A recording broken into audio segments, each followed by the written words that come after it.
I am very, very excited about this episode of the Rave Story TV. We have got what I am calling a real deal character. You know I love my real deal characters. Joe Labyrinth's been up here. You all know how much I love Joe. The way Joe tells his stories is proper. When I told Joe I've got this man coming on, Joe said to me, Dan, you can tell people this publicly. Andrew is the real deal.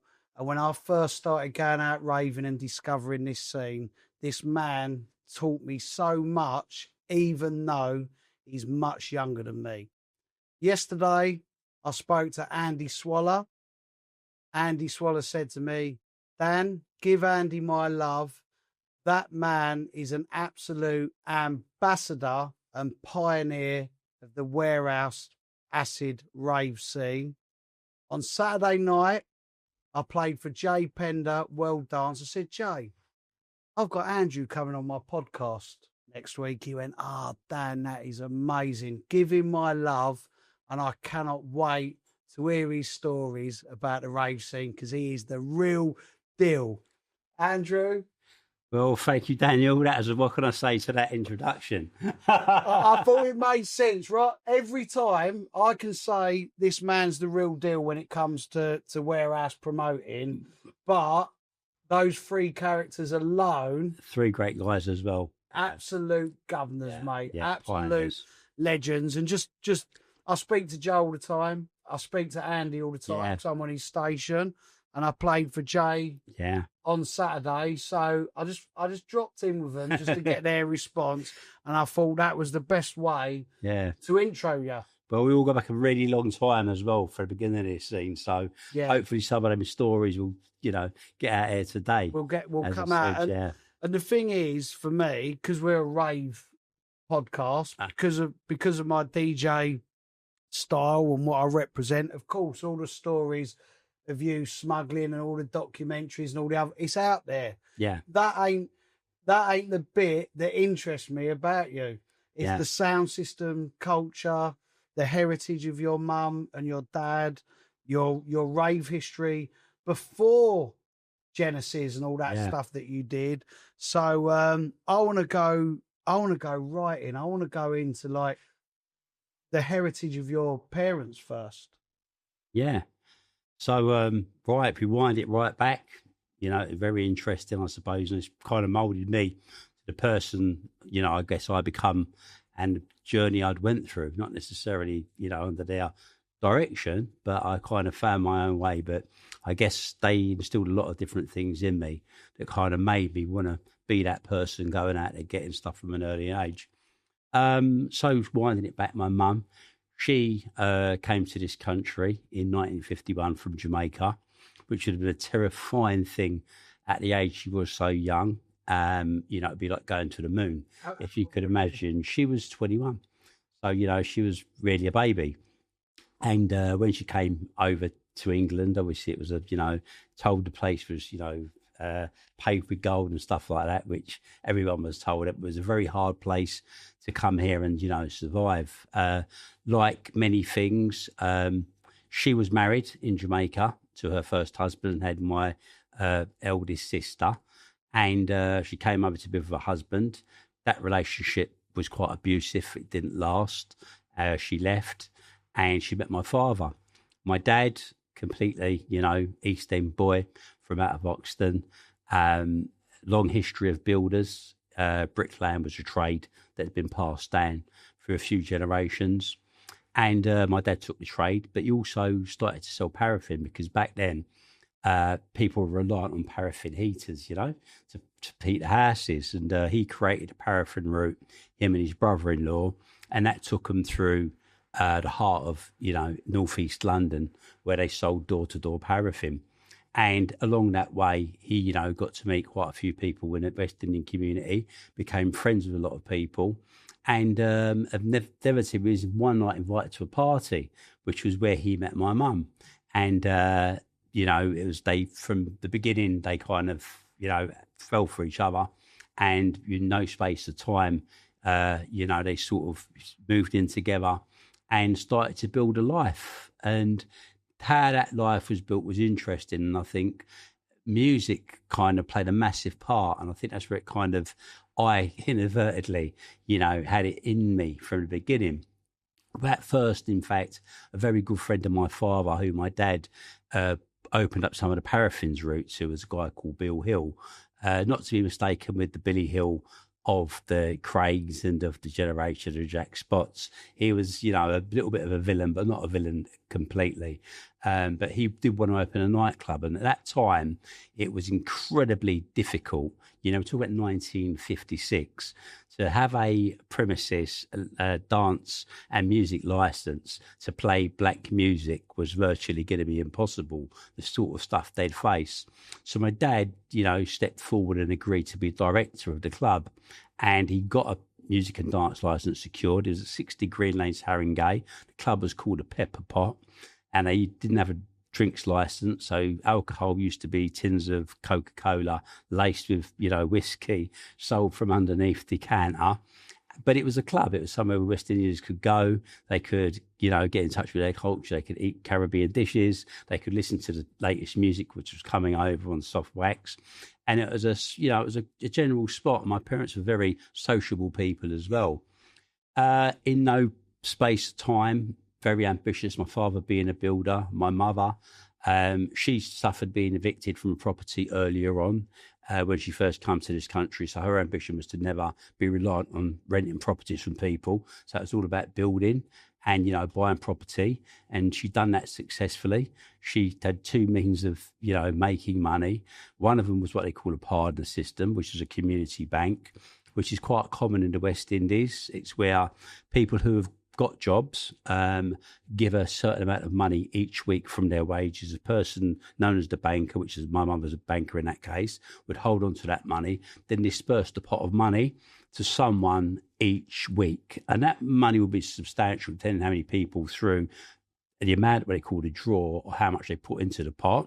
And that was used for deposits. A lot of West Indies houses, around here is Brixton, Stoke Newton, where you had big houses, where they had big families where you could house people. And, that was her introduction into being able to run a community bank. She was trusted. But also, she wasn't satisfied with that. My dad had to turn the basement of our first house into a boutique. My mum knew some traders who had cloth factories in the local area, most of them Maltese, and they used to get what they call cloth, and the cloth used to come over from the factories, for like Freeman's catalogues and Littlewood's popular catalogues at the time. And off the excess cost, it would be called cabbage. So cabbage would be the additional material, and then what they'd do is they'd do additional run off for those dresses. So what she would do is buy all the run-offs for those dresses, the surplus stock. She would take them from the factory, and she'd actually have the stock, the season stock, before the actual catalogue who purchased them had it. So what she'd do is take those dresses, she'd have them in the basement of the house. Women would come all day Saturday from Ridley Road Market, buying their fresh produce, come downstairs, try on dresses, buy dresses, and she even expanded at the time as well to actually create like an Avon system service. So she got what they call grips, which were the old suitcases, and she would give women suitcases or dresses where they could go, to other people they knew and work on a commission and sell those dresses. Right. So she actually grew an incredibly successful business from early age. Business? It was just known as Mavis's Partner and Mavis's Boutique. My mum's name was Marion, but everyone called her Mavis, which would make sense. And, everyone knew Mavis. And that was like, she was a real centre of the community. And my dad being a stable, East Ender, who, he was an incredibly, great, good builder in terms of bricklaying. When people, West Indians, bought houses, they all used to go to him. And he'd be trusted to build extensions. West Indian he culture. Embraced the West Indian culture completely, even though he wasn't a great lover of West Indian food. My mum was a great West Indian cook.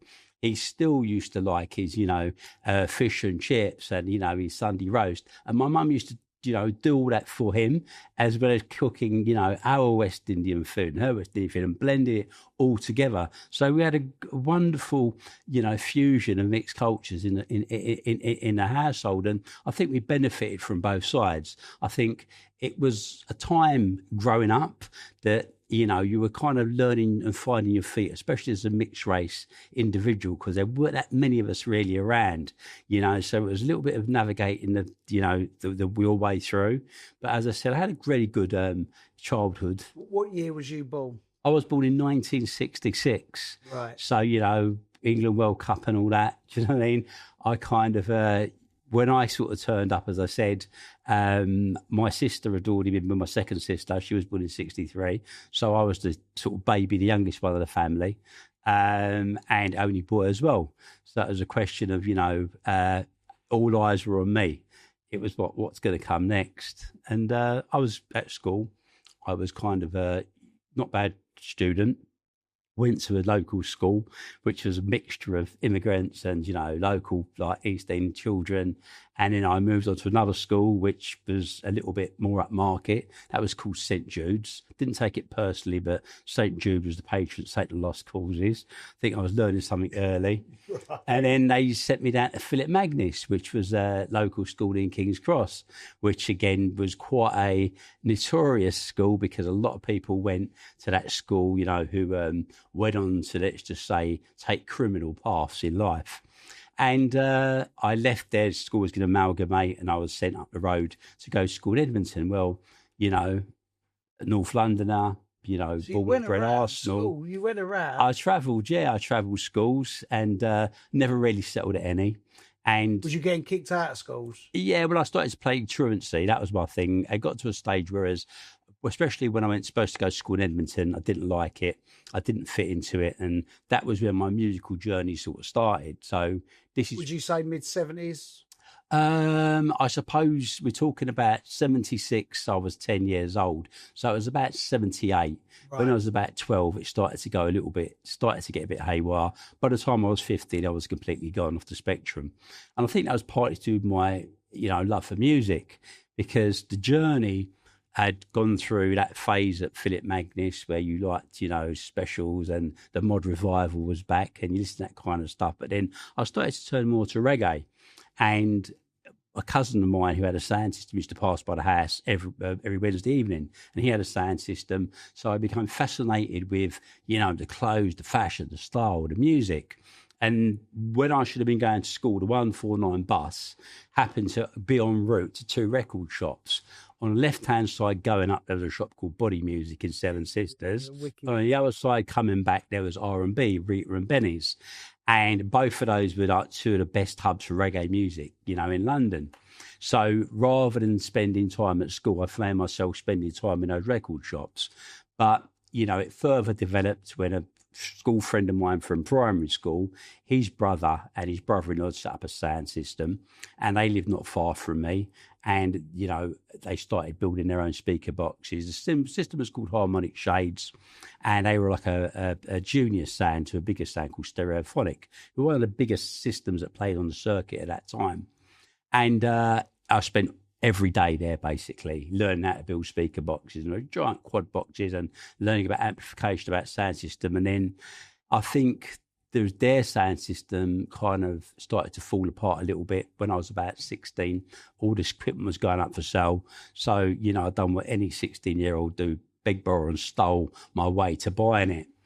And that was it, kind of. That was the sound system. And a few people, one of them was Kevin, DJ Hype, as you know, Kevin, and Carl and Elle at Hyman Twins, Shut Up and Dance, they became. Yeah.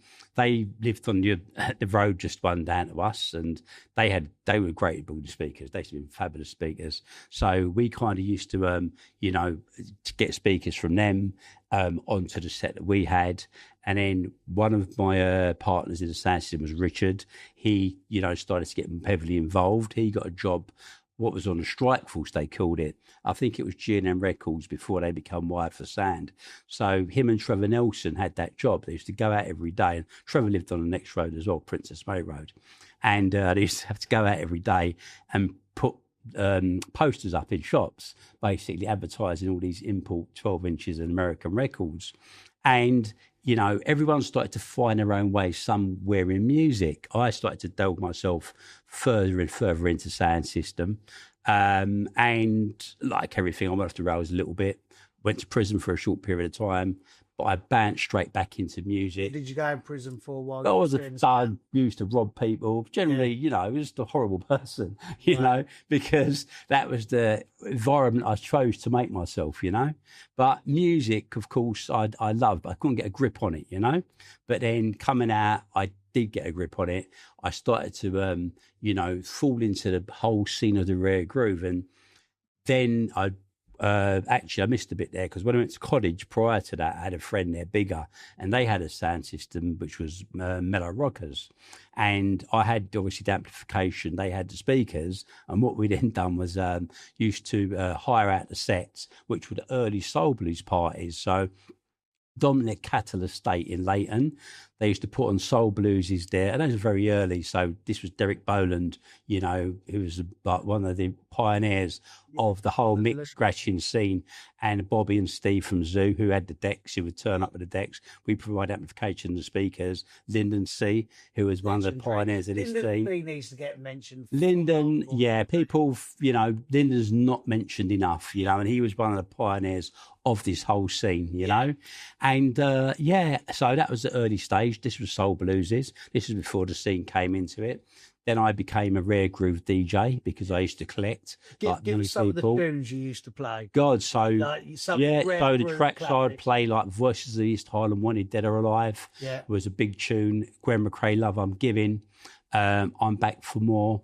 I mean, Breakwater, there was a stacks. I was a collector of music, and where we used to play on the old sound system set as well, we played sounds like Apollo. That was Cass Manhattan, he became, and Neil and John. And I used to buy lots of music from Cass and people like that. So, you know, I collected Rare Groove and become a real connoisseur of the music. And that was the route I was taking. And where we can jump to the story now, because obviously this is a story where everyone gets involved, was around about 1987, because 87 now, a scene was starting to emerge, but from different angles. So there was a whole thing going on with Balearic Beats in Ibiza was being born, but also the old sound system circuit, which was now the soul blues, moving more up market. There was a place called The Venue in Chelsea, and I remember going there in, I think must have been 86, 87, and here it was 87 here in Bam Bam, Give It To Me, which is probably one of the first house records recorded at that period of time.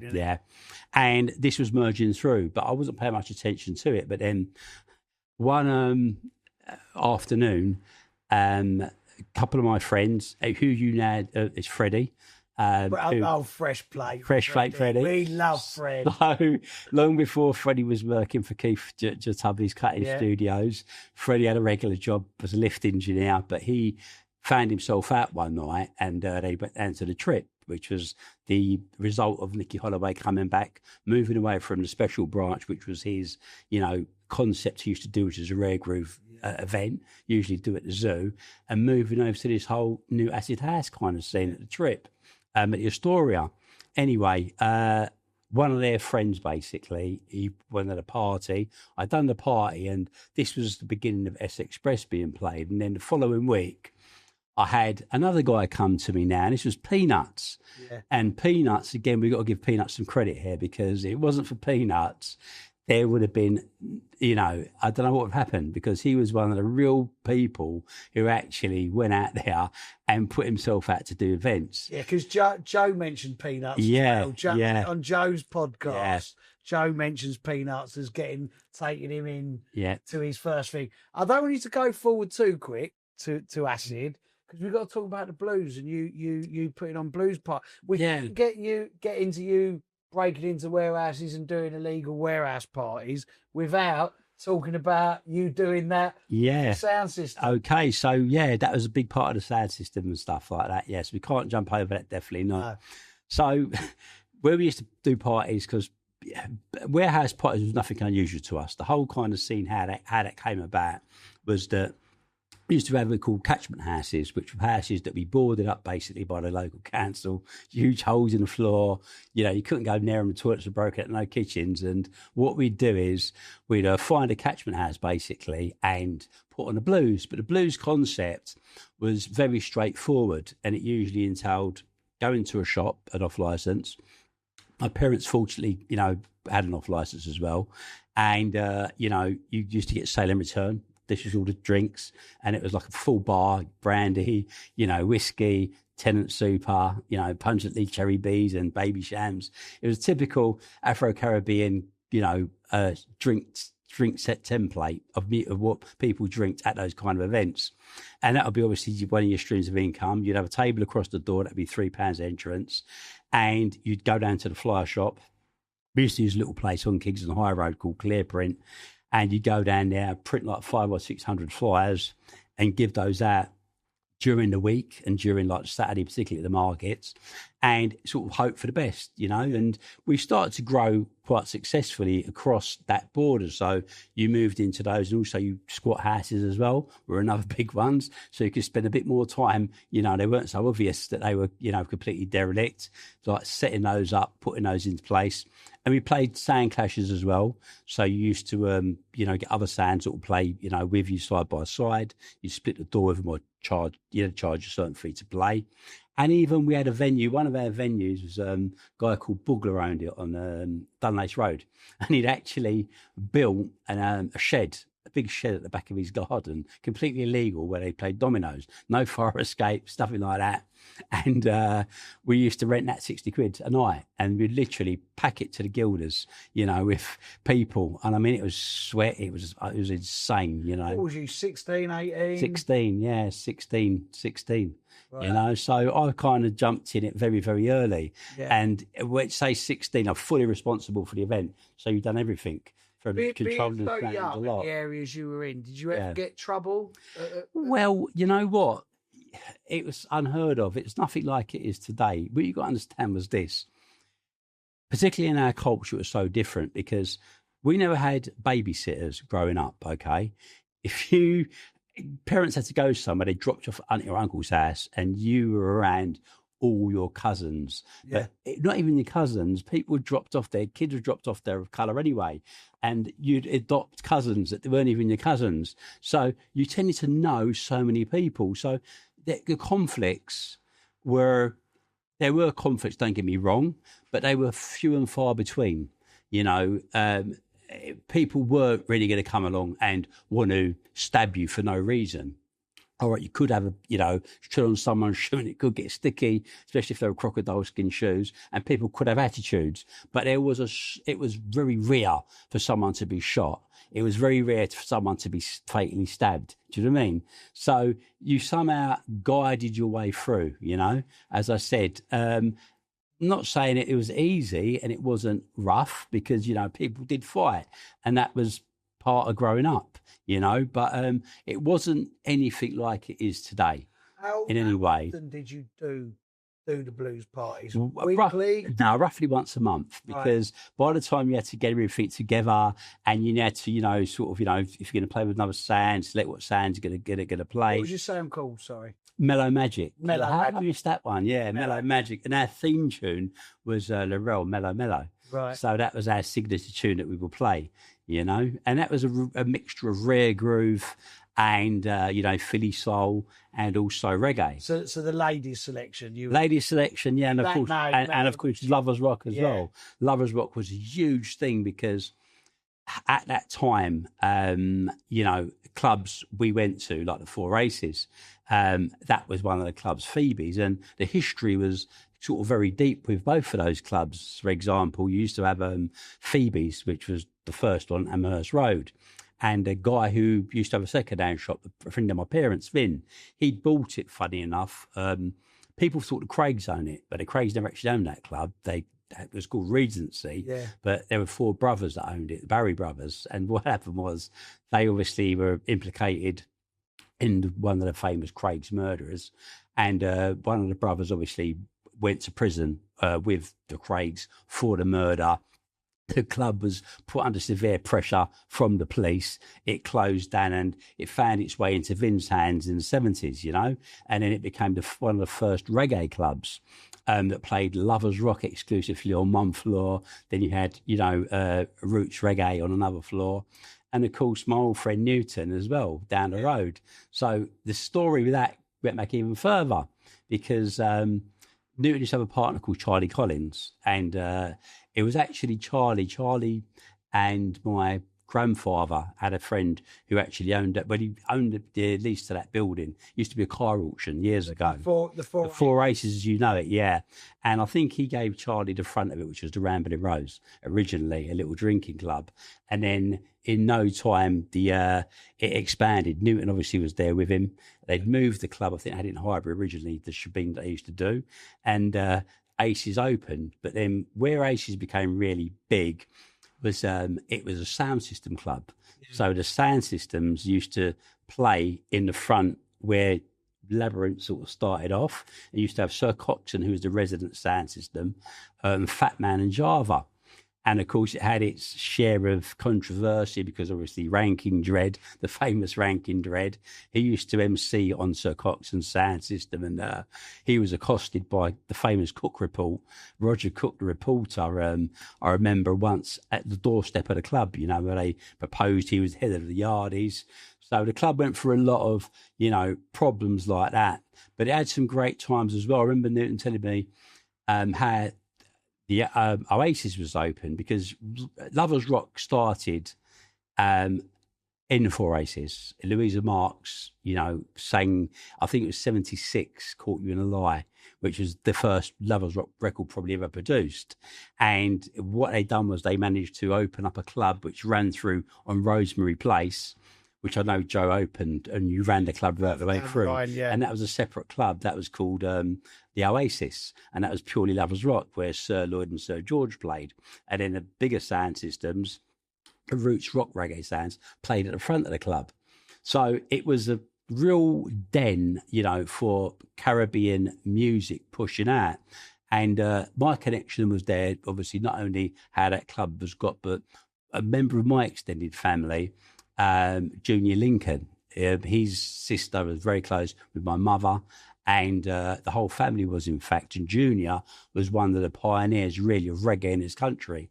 He came over from Jamaica, him and his brother. They used to do events with Cox and Dodd, the famous producer who had a sound, and they had a shop. He had a shop at 88 Strart Green Road in Finsbury Park. And the shop basically was the hub for the sound systems. So everyone would go in there. Dennis Bovell, who had a sound, who played at the Aces. You had Coxon, you had Shaka, all these sound guys, and he would give them music. But also he was distributor for Studio One label in this country. And Studio One was the foundation of most rhythms, where what records had been covered. Yeah, so he was legendary, you know. And so that connection, obviously, with music was very tight. And as he developed, he set up a label called Ashanti, and he looked after Dennis Brown. He had a lot of Dennis Brown's publishing and other artists. And he was very heavily entwined with the industry. And then, you know, he'd set about Count Suckle, which is one of the first sound systems at the Marquee Club. But him and his brother then opened a venue on Carnaby Street, which was amazing, called the Roaring Twenties. And it was the first real late night club. It was in the West End, where Carnaby Street had nothing on it. And used to get people like John Lennon going down there every night because they wanted to stay and go out. And, you know, all these wonderful characters would go down there.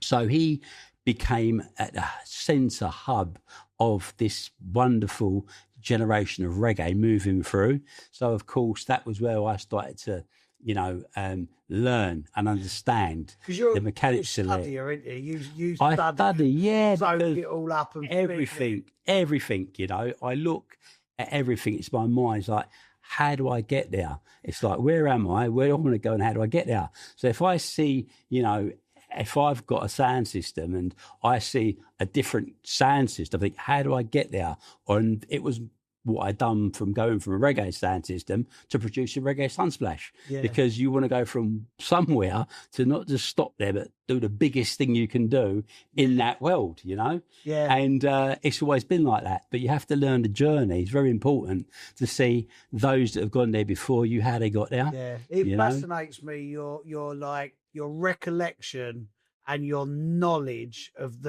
not just reggae music and your own sound system and your own moment in time there, but studying the clubs, you know. Oh, yeah. Studying all that, because like most people, if they see your other podcasts and your documentaries, they'll just see you as what you did in later life. This whole reggae into the rave thing, like, fascinates me. How good was your sound system? Tell me about the sound system. Well, to be honest, Stu, we weren't the greatest sound in the world. We thought we were, like every sound does, but what we were great collectors of music, right, and knowing how to play it.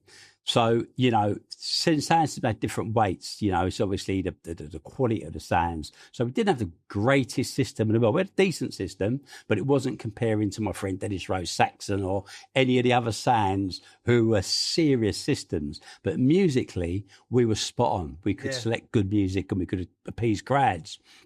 As I said, and that was the journey we were on. But to say that we, you know, could compete to the sounds that were about at that time. And there were a set of reggae sounds which were like, you know, Unity, Jemmy Magic, you know, these were the sounds that we would have tried to fit into, but we couldn't compete with those. Right. And you had the other sounds as well, because what followed on was the rare groove sounds, and there was like Rap Attack, there was Beat Freak, there was TNT where Ron DJ Ron, yeah. Again, you've got to give credit to these sounds, because these sounds and Mastermind actually were helping break through those beats that came into that whole house generation of music, you know. And these people don't pay any, you know, attention to it. I've got something for you. Up in Manchester, there is videos of the Manchester reggae scene and the blues scene where reggae DJs and selectors are playing house within their rare groove and their reggae. There's a set which I always celebrate of Ron and Mike West, Rebel MC, Donati from an all dayer that they did, where they're mixing up house with reggae. Yeah. When did you ever see, or when did you first start hearing reggae in, say, your blues parties or your rare groove warehouse parties? Did you start having house music fed through your sets or your DJs? At that time, when we sort of brought it into Mellow Magic, it was still relatively early. It was still 85. Yeah. It still came a year before the house kind of breakthrough was. So rare groove was still the dominant factor. Yeah. Where the breakthrough was coming, and this is a breakthrough, were people like Norman J, with Shake and Finger Pop and other sets, and as you said, and DJs who were breaking through. And more so, though, it was more on pirate radio that house was actually getting its way. And a person that's got to be accredited is Steve Jackson, you know, because these were guys who actually got it really early. Froggy, even Froggy, you know, Froggy was the first person to have a pair of SL 1200s, you know, in this country. Legendary. He was a legend, God rest his soul, you know, but he had a set. Do you know what I mean? And he was one of those guys people aspired to have a set like Froggy's system. Do you know what I mean? And, you know, the breakthrough of music, because this stuff that went through house, it was made for the technical advancements, not just for the rolling drum machine, but for the SL 1200s. Yeah. Do you know what I mean? That was the kit that made it all happen, you know? Yeah. And DJs became great, like Paul Anderson, you know, who mastered the art of mixing. You know, Cole, you know, Paul was there with 3 decks for a bloody long time, you know, as I said, and it could have been different for Cole Cox, because Cole with me every week, we used to literally rent out our sets to promoters, and Cole would do the warm-up set. He wouldn't play like, you know, and the major set, but of course, you know, he stood the test of time and he found his, you know, he's breaking techno, and that was it. You know, the sky was the limit from that point on for Cohen. Just deserves, because he's done the full apprenticeship. You know what I mean? Yeah. What a lot of guys didn't do, they just fell into it, and now guys are walking around with these memory sticks and sticking them into, do you know what I mean, into a computer.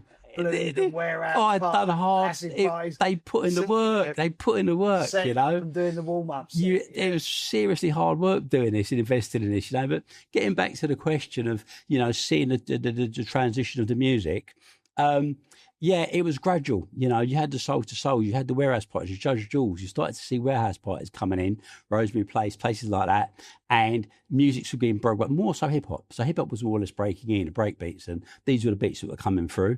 And when sort of house dropped, as I said, it was coming through radio, pirate radio stations more so than anything else.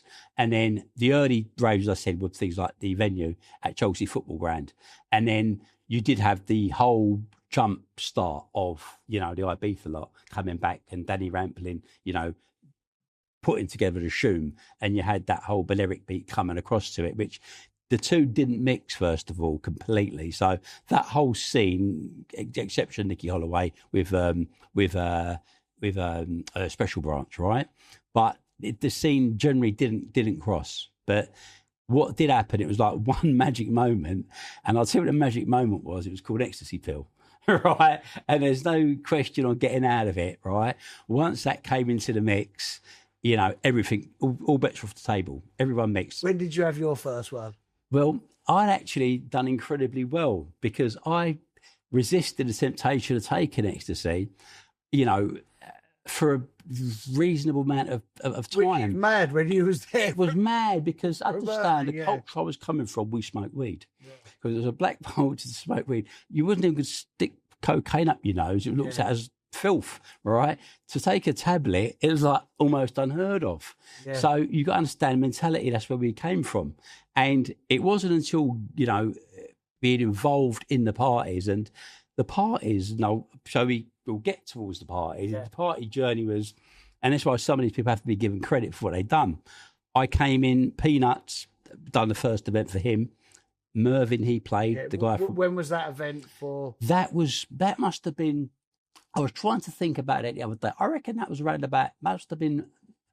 Early 88. Yeah, about June, because the Trip had just not long opened. Yeah. And I think the Trip opened in June, 88. Right, so before we get on to you providing sound system for Peanuts at your first... He's the first acid party you put your sound in. What was the first, like, housey... acid party that you went to? Because you mentioned that was it. But no, that was it. That was it. I jumped straight in a deep end. Didn't do any of that stuff. I would not proclaim to do any of that stuff. The first time I entered into it, I was told to, can I do this event? I turned up at this event, put the sound system in there, and I brought a strobe light as well for it. And when I tell you, it was like they dropped a spaceship coming, lifting you up and dropping you out in a different planet. It was like, what the fuck? There was acid playing, everyone had their shirts off, they were going mad. And I thought, what the fuck? When I left there, my mum was like, what on earth was that? It just went off. Do you know what I mean? It was like this mad thing. That was over East London, It was Oxford House, which was on Bethnal Green Road next to the Camden's Head. Right. And of course, the Camden's Head used to have an acidy kind of night. That turned out the place got packed. What was the bloke's name on that place? Camden's Head. He goes, God, mate, he used to come in Paul for music when I worked in there. I do know him. I can't remember though. Mate, how can I? Yeah, I do know him. I can't remember. Andy would definitely know. Andy, yeah, 1,000,000%. So yeah. That was the first jump off, you know, that was the first party. And then they were just in quick succession after that. So the next one, the following week, guys came back, Dino, Ray Watts, you know, a bunch of them. And it was like, we're having another party. Can you do the sound? But we need more light. And I was like, not a problem. So I went to the Young's Disco Hire and went down there. You looked for some different kinds of lights and stuff to add to the set. And they said, you know, the party's on Curtin Road, which is pretty much in the, you know, Old Street City. Yeah. It's a completely different place. Completely different place. Completely different. So he turned it as an old woodworking factory, must have made furniture. It was covered in sawdust. Set the system up, and Tony Wilson played, Lyndon C played, and the bloody place, it literally just it became mobbed within a space of a couple of hours. Literally mobbed. It was so crazy because they couldn't let any more people in, so they tried to get a ladder from the street and climb up to the second floor and climbing through the windows. I'll never forget. I pushing a ladder down with people on it. It was like something you couldn't have even invented with the madness of the night. But then I've started now to adapt to it more and think to myself, you know, this is really... It's got to be mad, isn't it? Seeing this exploding, yeah. Yeah, going from your lover's rock, your air groove, then all of a sudden you're getting asked to throw your sound system into completely insane, completely different altogether. Then the next party after that, the following week, one of my friends, Eddie Reard and his brother Bones, they put on a party at Backchurch Lane. Cole Cox doesn't sound that one. I didn't sound that one. But the following week, I done Cleveland Way we done. So Paul Webb, he put on Cleveland Way. I done the sound for that. Eddie done a party at Backchurch Lane. I think the following week, or around about a few weeks after that, Peanuts done another one with Paul Roper. That was on Kingsland Road. And then round about this time, Joe was going to have a peek in. I remember his first party, Joe came to me. In October, Joe. Well, October 88. you know what? You know what? Me this. Do you know what? He might have gone. Joe, I think, had a failed attempt before that. And I want to push his memory on that because there was a little place. It wasn't Mill Place because Webby found that. There was a place, I think it was over Wapping or it was over Mile End. It was under a railway arch. Right. And we literally, I mean, it was hazardous as hell. There was holes in the floor, the whole lot. And I got all this extension cable, ran it from a caretaker's cabin. And if I'm right, Joe was doing it with a guy called John the Butcher, not a sinister butcher as in the gangs of New York, but like an actual physical butcher who they called John the Butcher. And the party didn't happen. I think that was Joe's first outing. This was long before Labyrinth. He'll see this. You'll remember that. Yeah, it was. Yeah, you'll remember that. You'll remember that. You know. Yeah, I want to touch on DJ Tony Wilson. Tony, wow. So I don't know.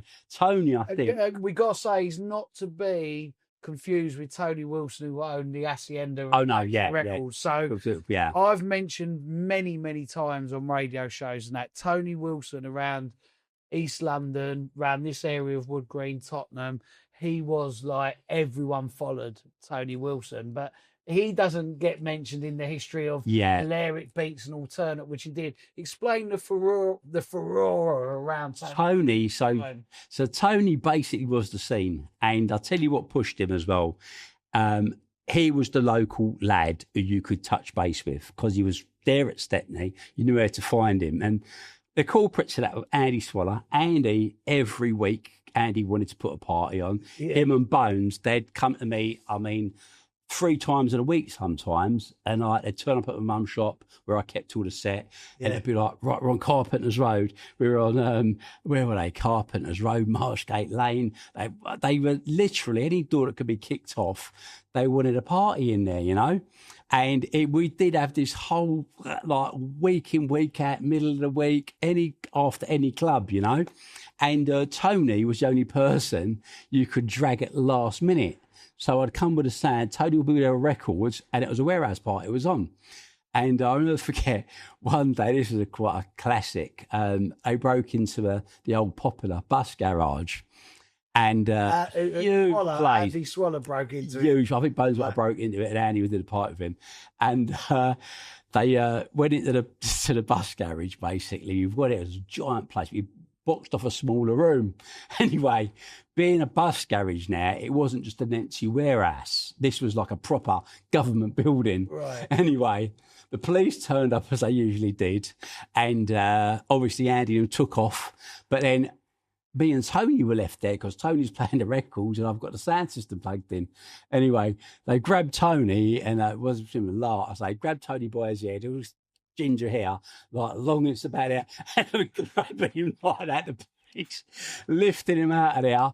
They shanghaied me out of there, and it was actually that after all of the parties I'd done, all the stuff I'd done, you know, I came out with one conviction out of the whole acid house thing. It wasn't for drugs. It wasn't for breaking and entering. It was for dishonestly stealing electricity.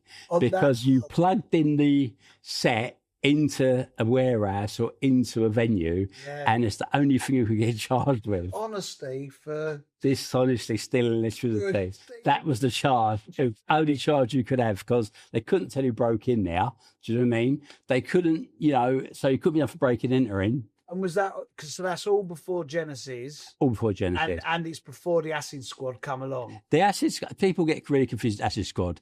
That come later. Anyone that tells you about the Acid Squad and Ken Tappet and all this, it's nonsense. Yeah. Ken Tappet and the actual squad, which was the Pay Party unit, Yeah. not to be confused with the earlier squads that they used for Acid. It came in September 1989. Yeah. Genesis had stopped doing parties by then, or I'd stopped doing parties by then, certainly. The last one we done was at Mopham, which Jarvis had. Because there's a lot of things that get confused in the. There was a squad. There was a squad that went to rave at the Cave, and they turned up there, and that was the first, time people have been seriously nicked for a warehouse party. LSD space. LSD and Ed and Chalky, and again, you got to give credit to them as well, because they didn't last long. They were there like a month before we started. Because I started Genesis on the 10th of December 1988. That was the first Genesis warehouse party, and that was that journey is I'd been involved in virtually everything before that, and there were some huge ones because I was at the centre point of it all. There's some great people. There's a girl called Tamara Adair. She's never mentioned, Yeah, she kind of connected all the East Londoners everyone with like the more central to the West End. She was around Fat Tony, Boy George. That was her central group of people. Philip Salon, and these Mark Moore. These were West End people, And because her dad used to run the Sunday market up at Hackney, she was very much in the heart with all us lot. Do you know what I mean? So, and we loved her. Do you know what I mean? Because she was this crazy, eccentric, like well-spoken kind of girl, but she was like, she used to roll up her sleeves and really did muck in. Do you know what I mean? But she put us all together. She introduced everyone to everyone, basically. And that was a big part of bringing the scene together. Patrick was another guy. He was at the centre point. I mean, Patrick, I remember he'd introduced me to Jeremy Taylor and Tintin on their first rodeo. And that was a great one. They had an office down in Kensington, and he brought me down there to do some additional lighting for the first party. They were going to do the mystery tour. And I met Tony Costater down there for the first time. Tony, he'd just done a party with Roger Goodman. That was his first Sunrise. And these were the West End lot we described them as coming into the scene. And that was a mad one at the Queensway warehouse. It was a carpet warehouse, and I got nicked that night, seriously nicked that night, because we got in there. The encore were doing the sound. I'd done some additional, had a laser man turn up, but then when I came to the outside, he'd invited along World in Action. They were doing some sort of program about it, and basically it was a really bad idea. The police all turned up. I went outside with a group of people. They weren't there into the warehouse. I thought it was a good idea to say, come on, let's steam the warehouse. Of course, everyone was like, yeah. I went in the direction of the police. Everyone in the opposite direction. I was grabbed by the police. They beat me up. They threw me in a cell and got turfed out the next morning. And Jeremy Taylor span off in his burgundy BMW at the time, thinking, what have I got myself into? And then that was a mad one of energy, because the following week we found him another place. What date was that? Can you remember the date of that? That would have been, big parties, I always landmark big parties. So the big party is a landmark is London Scat. That was in August. And that was a huge party of 88. Because you know what? Like, before we get on to Genesis, and like, we're both geeks, aren't we? We're both, like, you've got landmark. We're historians of the scene, right? Historians of the scene. So, like, obviously Genesis comes along in December, which we're going to get onto. Yeah. We're going to get onto. But if you look at the turn from January 88 to December 89, 2 years now goes by so quickly, but then so much happened. Happened. Without so much happening there, we wouldn't have the global dance phenomenon we have. But what I want to know is, so you're doing all these East London parties, you name check Tamara, who brought the West End to what you was doing, and the West London scene. Before Genesis comes along, what were big events that kind of like you looked upon? Because Joe Labyrinth said to me, Dan, Apocalypse Now was the big one, then Genesis come and it blew them out of the water. tell me the trajectory, because it's only a short space of time. It was very from short. You doing an It was acid very party like early to mid '88, then all of a sudden Yeah. December comes along.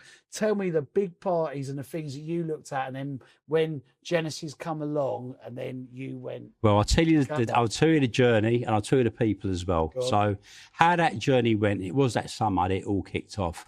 I would say what kicked it off, which was the biggest party there was London Scat.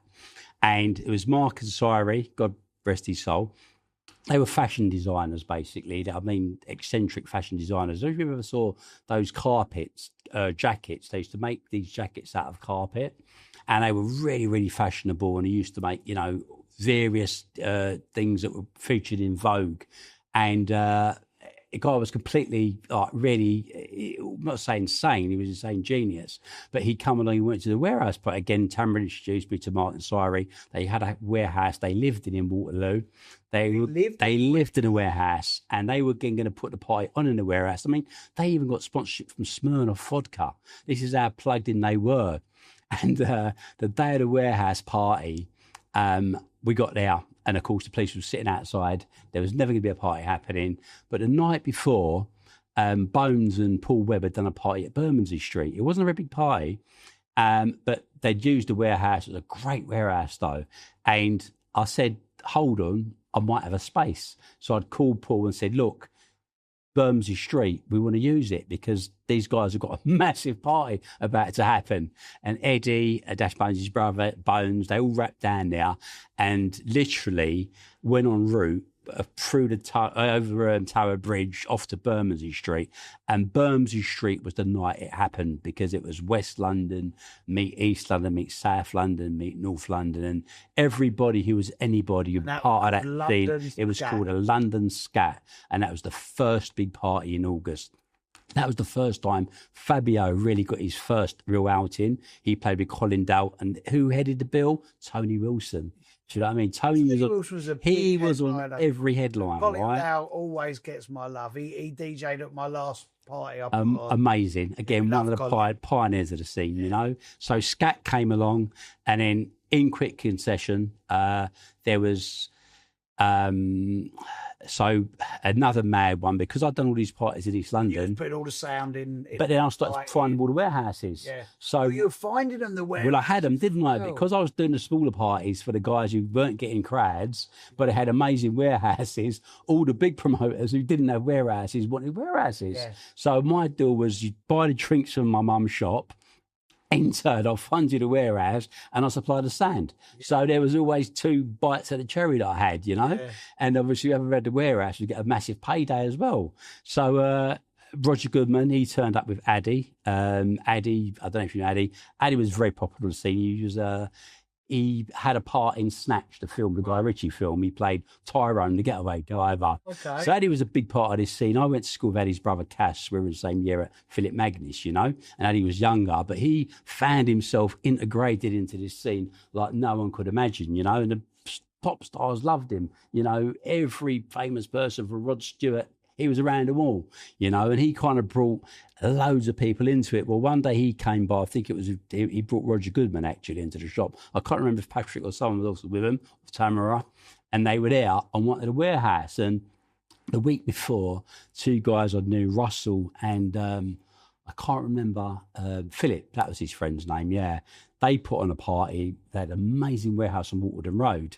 And basically, it was empty. No one was there. In fact, we had Kendrick. He was playing, and he used to work for Wired for Sand. Sam Records over in Mare Street. So bloody empty. He lit a fire out of wood, right? Because it was freezing in there. And the fire brigade come along. So someone said there was the place where it was on fire. I had this big doodah with the fire brigade. Anyway, we finally got kicked out of there. Their party was a disaster. But then the following week, Roger Goodman came along. He'd just done a party with Sunrise earlier, which is the first Sunrise Apocalypse Now party. And he wanted a space. I said, one's down the road. And they moved in. They'd done that night. I think it was November the 11th. I remember it snowed the next morning coming out of there.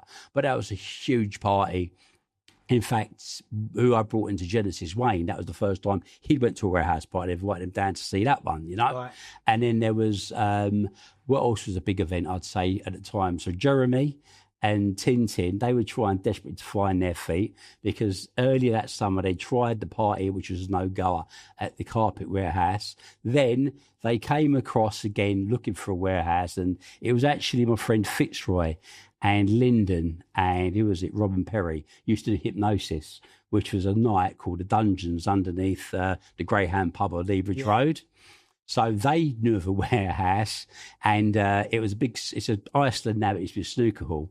So we went there anyway. We looking around, brought them in there. We were all systems go, but tripped the bloody alarm.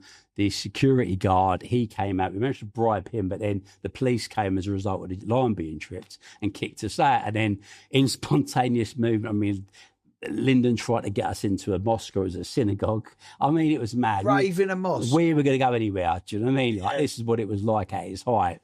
And that obviously didn't happen.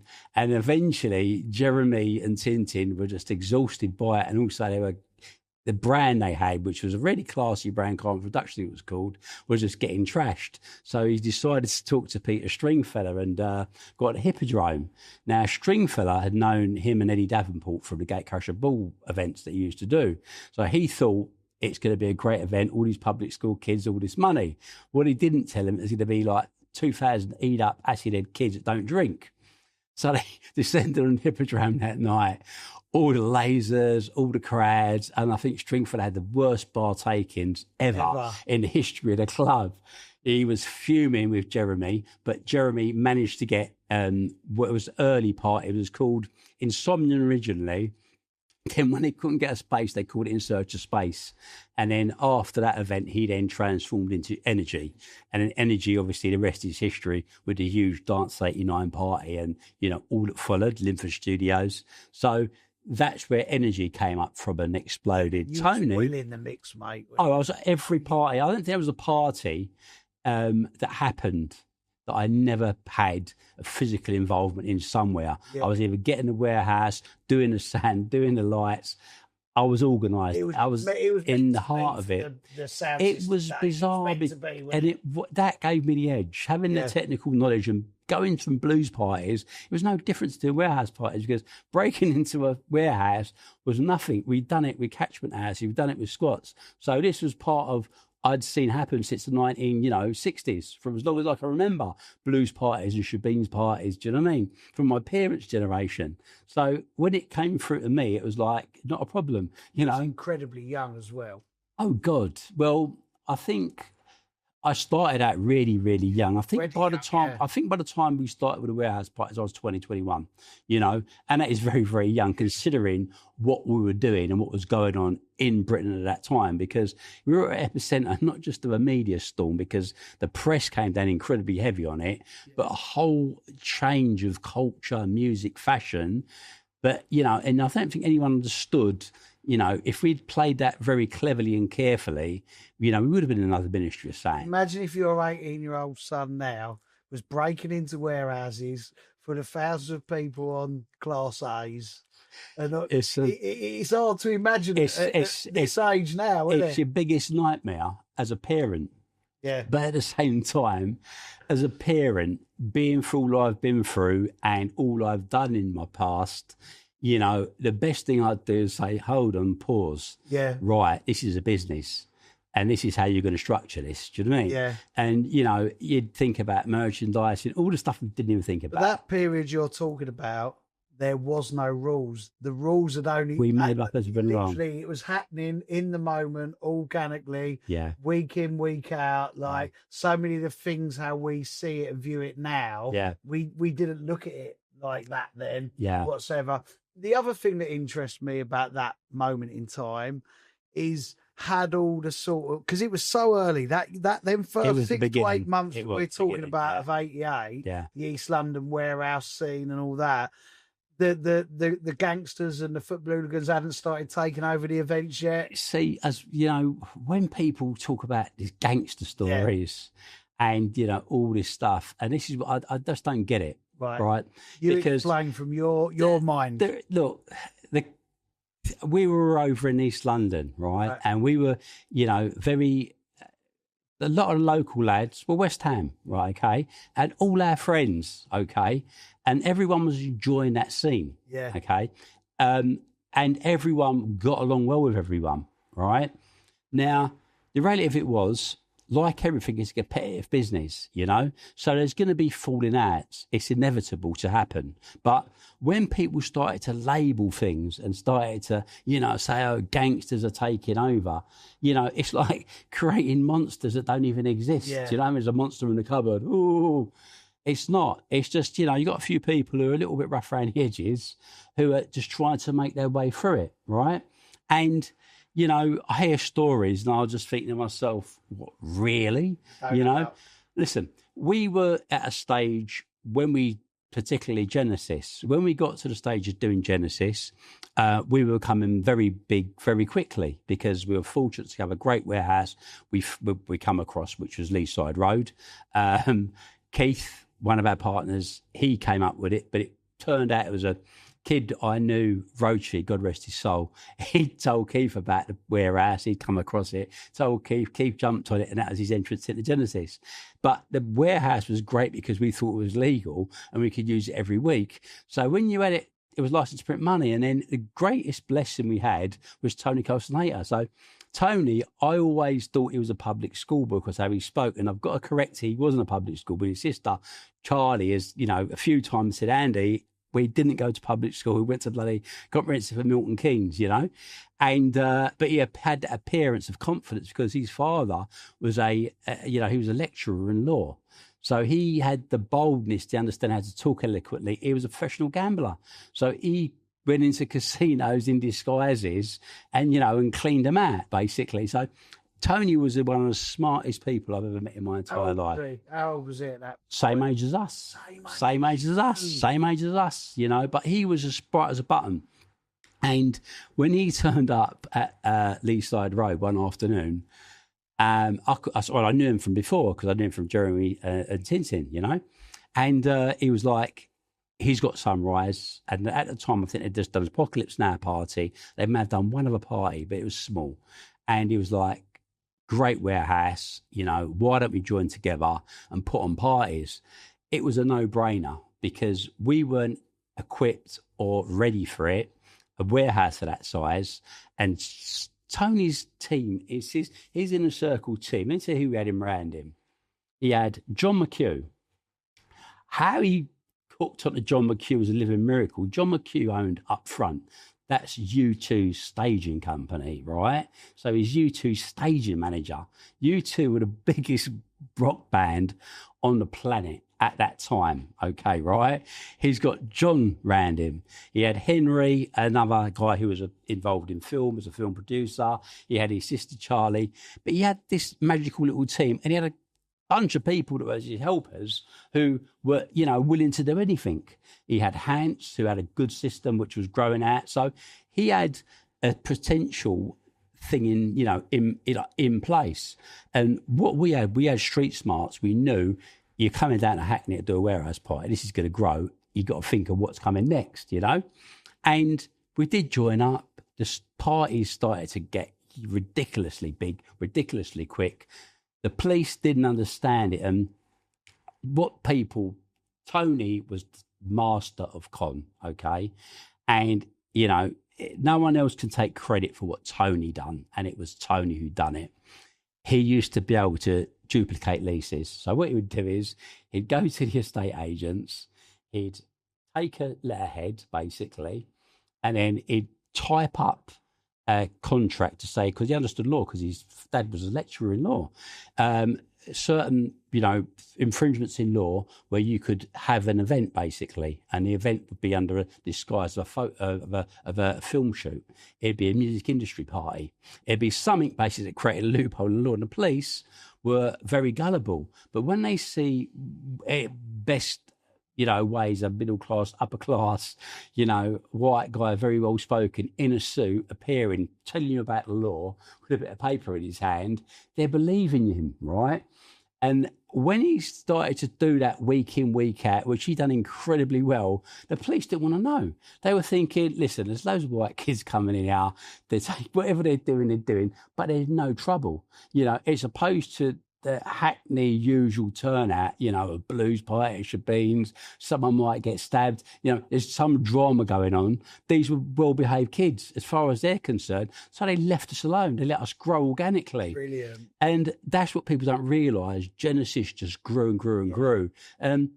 There were some, you know, incidents, but the incidents were just local, basically, you know, thugs from Hackney wanting to break in to get into the party for free. And these were the kind of incidents we had. And then, yeah, there was going to be things where you could see potentially there were people out there where, especially when we were starting to do parties with Andy and we were going into Canning Town and we were going across, you know what I mean? And listen, let's be fair here.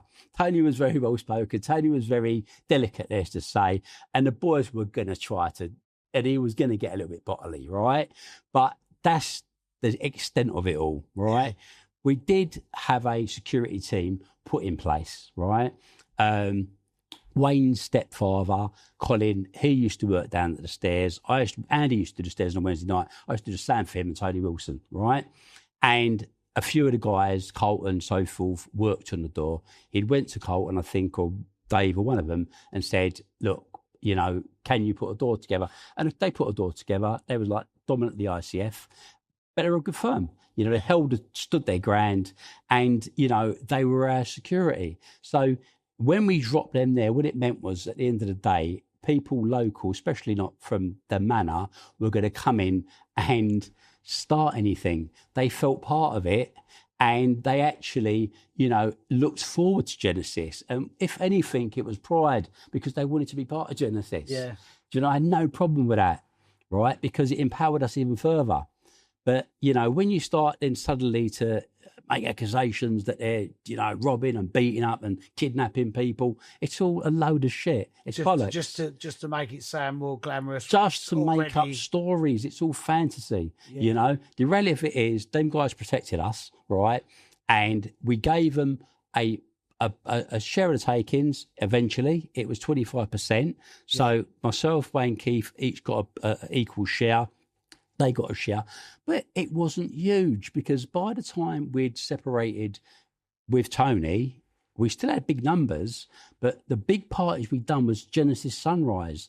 That's what you understand, because we've had those venues, big venues, and, you know, we filled them to capacity. So that's when it was really happening. When Tony, you know, we split company with Tony, you know, you might as well say that was a separation. And it was when we started our decline, because, you know, we did have a really, really bad patch. And the bad patch came, there was information coming out, you know, of the venues before we even got there, you know. So information was being leaked, clearly. And it was raid after raid after raid after raid. And like everything, there's a lot of tension, do you know what I mean? And people are going to get very, you know, short-fused, short-tempered, because everyone's at everyone at that time. And, you know, we had a bad run. We had a really bad incident when we tried to do a legal event at Basildon. You know, that didn't go too well. Before we get onto that, because it's mad hearing you talk, because we're literally talking about December 88, January, February 89, right? Yeah. And in that 3 months, some absolutely magical, historic moments happened that have been and are still being spoken about 36 years later, right? So, and you just said, literally, Tony's gone off, and that's when it started changing for us.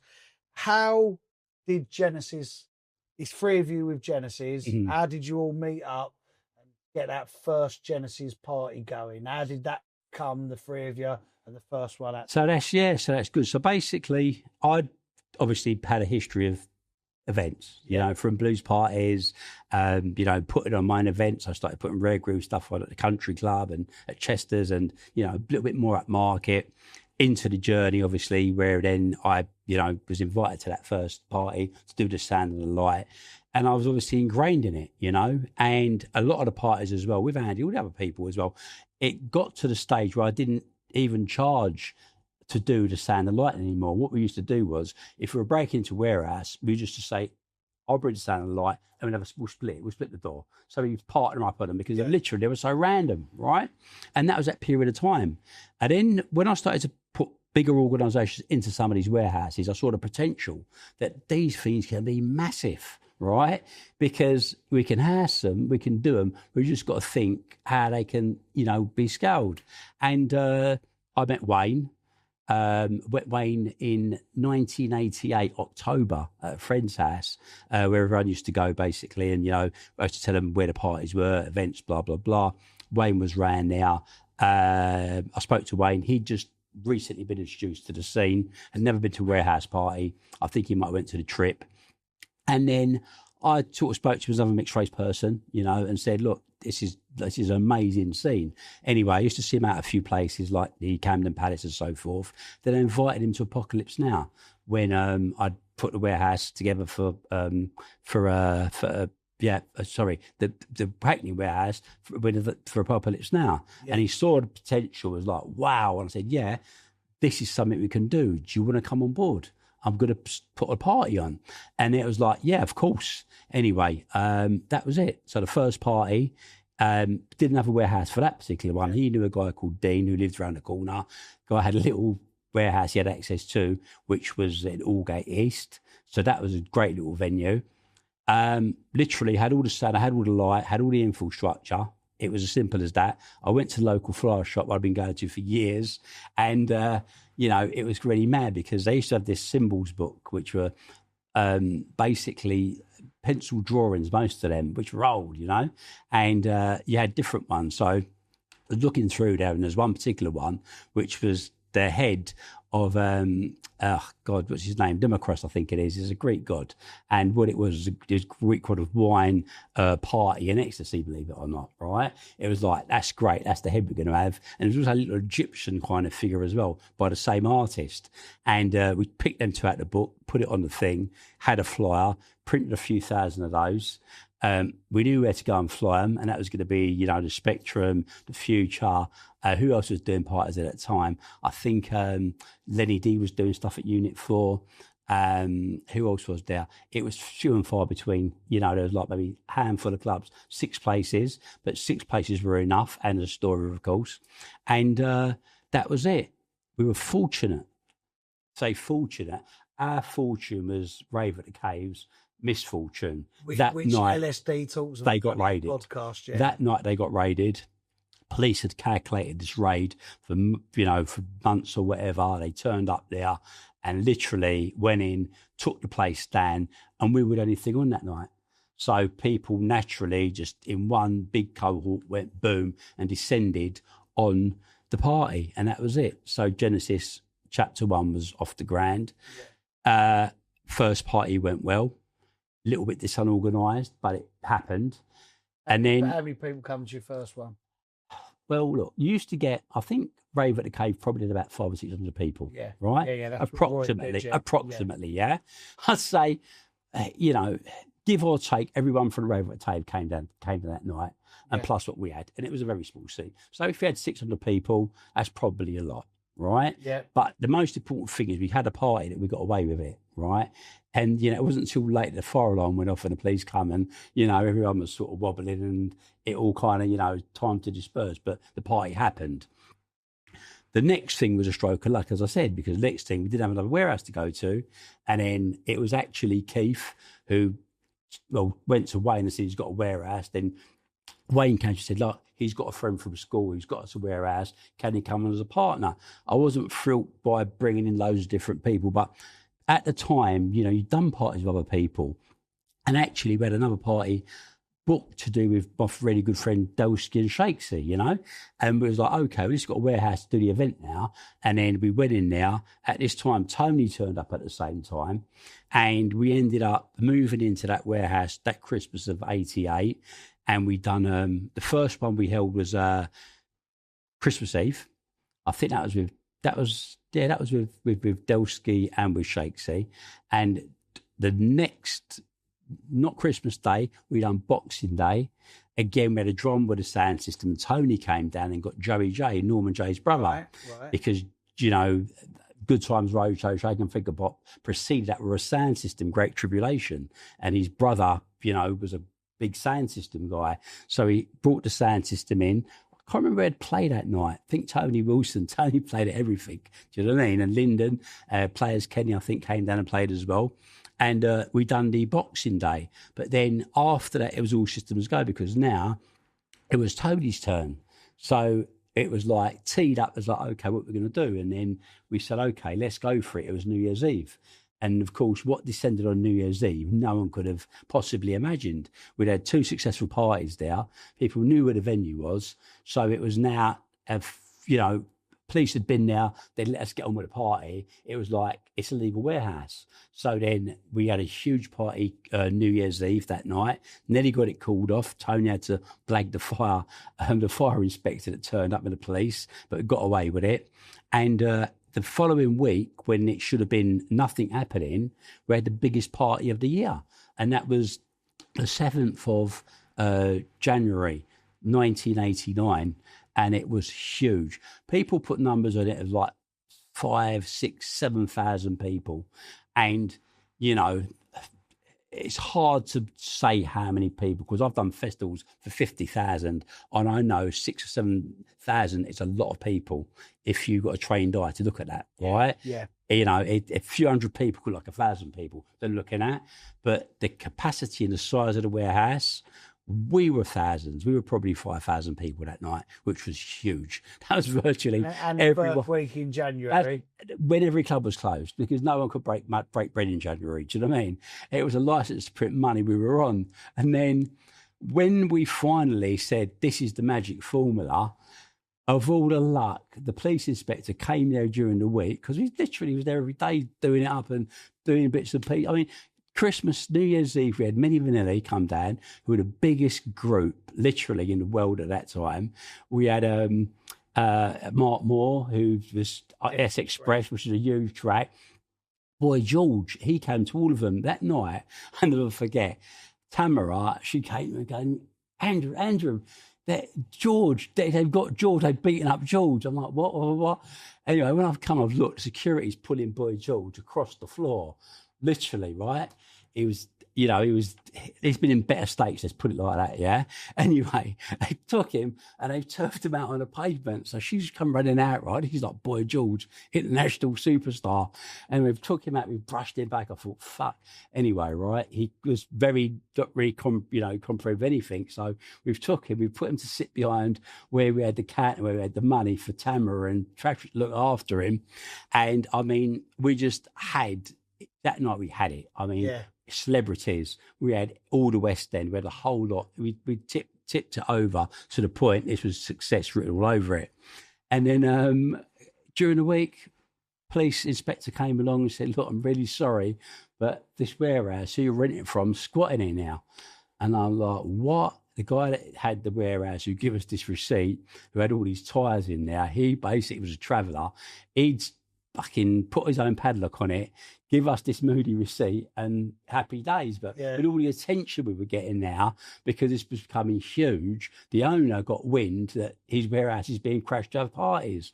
Anyway, that was the end of that. And that's when Andy really came in, because they were keen to do a party and they got a warehouse. So they found a warehouse. I think the first one was in Borough Canning Town. So we done a Sunrise Genesis Pasha party that night.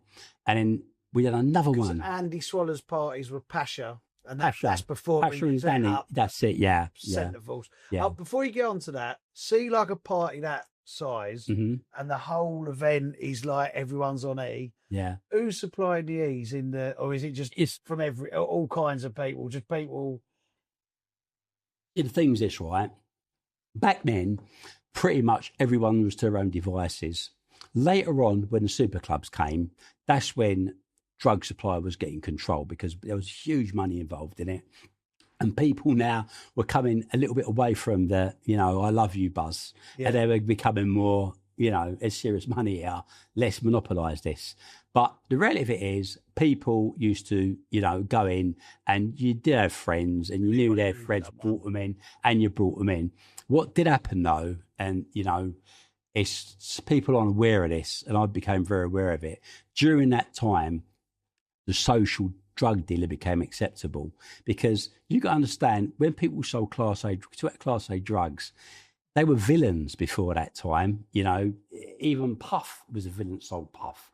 But then with ecstasy, because the atmosphere of everyone moving around together, you have people that like want a pill. So they'd say, oh, so-and-so's got good pills. So 10 of their friends would want a good pill. So they'd say, can you buy all the pills? So he'd go and then he'd buy the 10 pills and he'd get 2, 3 for himself. So that's his drugs for the night. And then that moves from 10 to 20 to 30, 40, 50. And then suddenly Tom, who's got the pills, who gets the pills for his little group, who's got his day job, figures, actually, I don't need a day job anymore, and it can pay for the car payments, it can pay for the fucking... And then suddenly he becomes a drug dealer. Yeah. And you had thousands of drug dealers all kind of just spitting up. Geezers that were working as postmen and, you know, labourers were becoming drug dealers. So we created a whole band of what I called a social dealer during that time. And that then moved on to people selling Raps of Charlie, pub grub in pubs. And you had this whole thing where drugs became completely acceptable. Do you know what I mean? You know? It's interesting because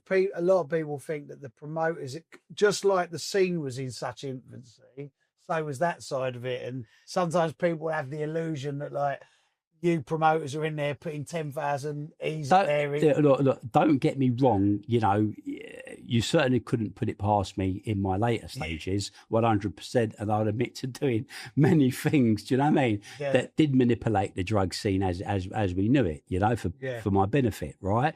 But the reality is, back then, we were just green to that, do you know what I mean? It was happening, but the scene was the parties, you know? You'd made money from the parties.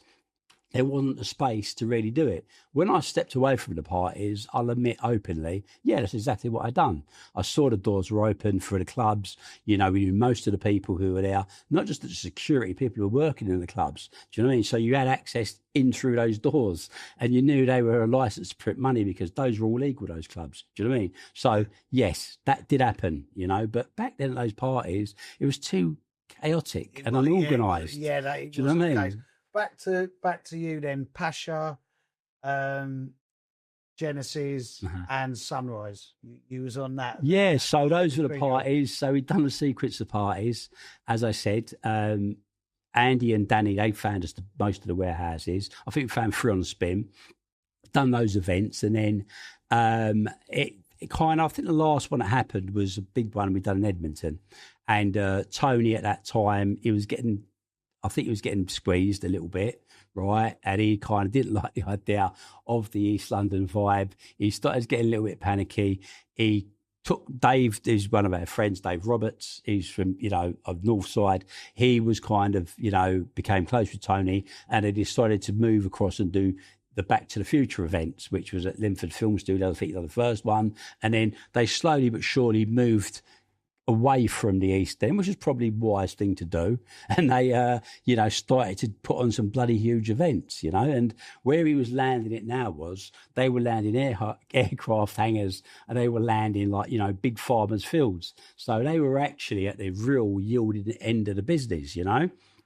And with it, though, Tony was good at, you know, caught in controversy because I hid, right, from press, you know. I only became, you know, known after a huge case, as we know, in 2007. But before then, the last thing I wanted my name there was a book, a camera, a film, you know, forget it, right? Tony was going on telly, wasn't he? Tony was on telly. Tony was Jonathan Ross show and comfort himself with Jonathan Ross. He was on Sky News. He was on Kilroy. And if you flashed, Tony was on telly. Do you know what I mean?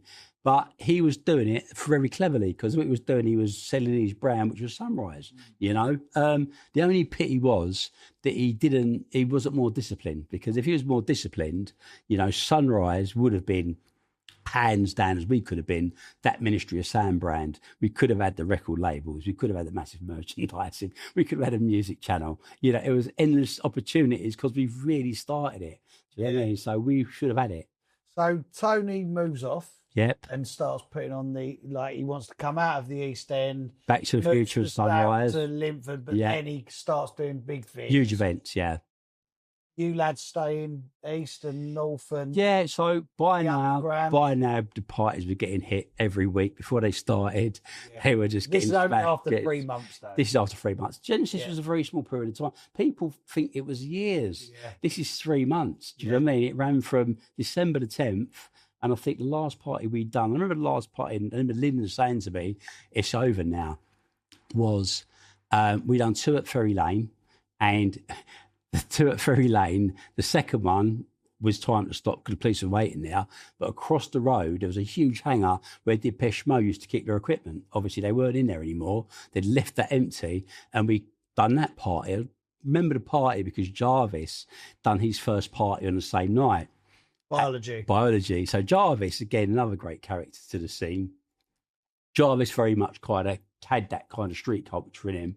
He went down to Rave at the Cave, said his whole thing that set off him to do biology, he said he saw a flyer at Rave at the Cave. It said Genesis.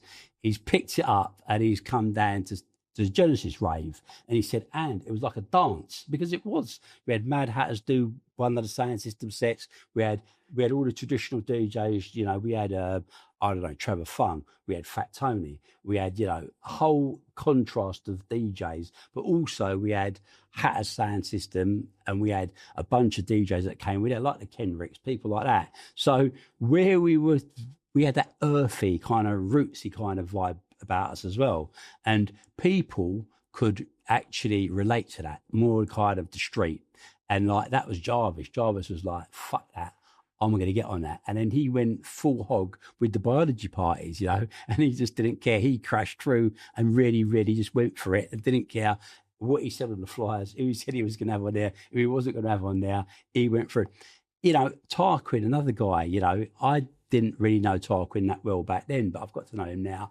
And he had joined up with Jarvis to do World in Action. Again, he gave a very sophisticated, organised structure to it, you know, because sometimes you need that, you know, structure just to refine the brand. And Jarvis will tell you himself, you know, he needed that refining of that brand. Whereas the Jeremy Taylors and the Tintins already had that. You know, he was doing Great Crusher Ball. They were doing elaborate events, you know, prior to the warehouse days.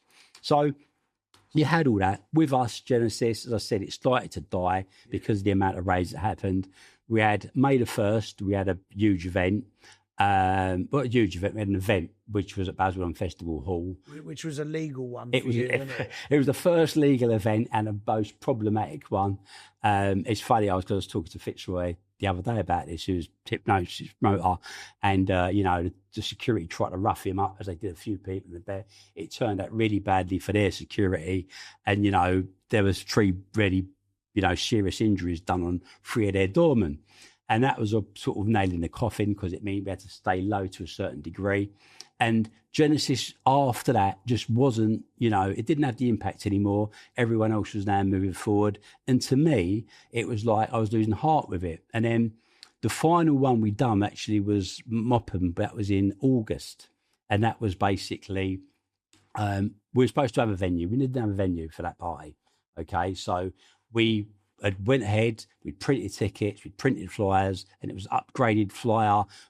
I went and this guy, Lyndon, who I know, Linfield, I knew, he done this picture as a stone carving. I think it was of Zeus, this particular one, with his 2 sons. It's an old story, basically, where he lied to the gods and the serpent came and killed him. Had a whole historic thing with it. But anyway, so it was a flashy flyer we done. We went out for it. We were supposed to get a venue. We didn't get a venue. And we stepped in with Jarvis at the last minute to do the event. Jarvis had a field. It was raining that night. And when I kind of saw where that was going, to me, it was like, I'm not about printing tickets and flyers for people and not having venues. Just put them in. I'm not on that one. Do you know what I mean? I've been doing this since I was 16 years old. And I've always put a venue roof over where my punters are going. Do you know what I mean? So that was really me. And the relationship, I think, was flaking because it wasn't the same energy that was there at the point when it started. Between you, Keith, and White. Yeah, I think we all stayed friends, but it was a question of, it's just of recent that there's been a whole episode people have probably seen in social media, which we could talk about because it must be addressed. Right. But yeah, it started to break down. And that was where it was. And I just, I lost the flavour for it. If you do something, I always believe, do it to the best of your ability. We started a ticket agency, which some people that I knew had a car front in Bowchurch Road, not too far from Echoes. Yeah, so we started selling tickets from there. I think is that the Enterprise now? Is that the car? It's the car Enterprise. Yeah. So that was basically the next step. So we took one of the offices there. We had it as a ticket office because we knew all the promoters, So it made complete sense to, utilise those contacts and be able to become a ticket agency, which was a good idea. So we started with that. A couple of the characters who owned this particular site were very well known, let's put it like that. And people straight away started to tag us as well with certain elements. That was another thing that happened. And they'd come to us, they'd come to us like, oh, we've got such and such a problem. Can you sort it out or can you do it? And for some reason, everyone seemed to channel it at me. So, if anything didn't go according to plan or as they'd expect it to turn out, it was probably, Andy, man, he's done this or he done this.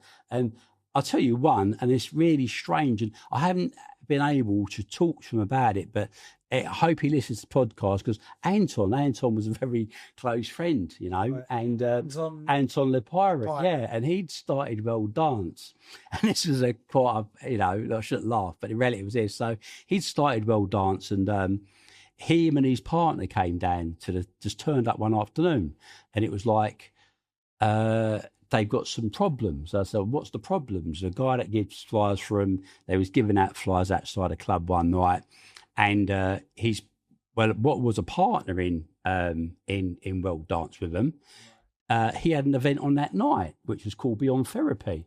So it was like, what happened? The guy got sprayed with gas and Anton might have got slapped. It was like, mate. So I said, okay, we'll arrange a meet. We'll see what's happening and try to sort it out anyway.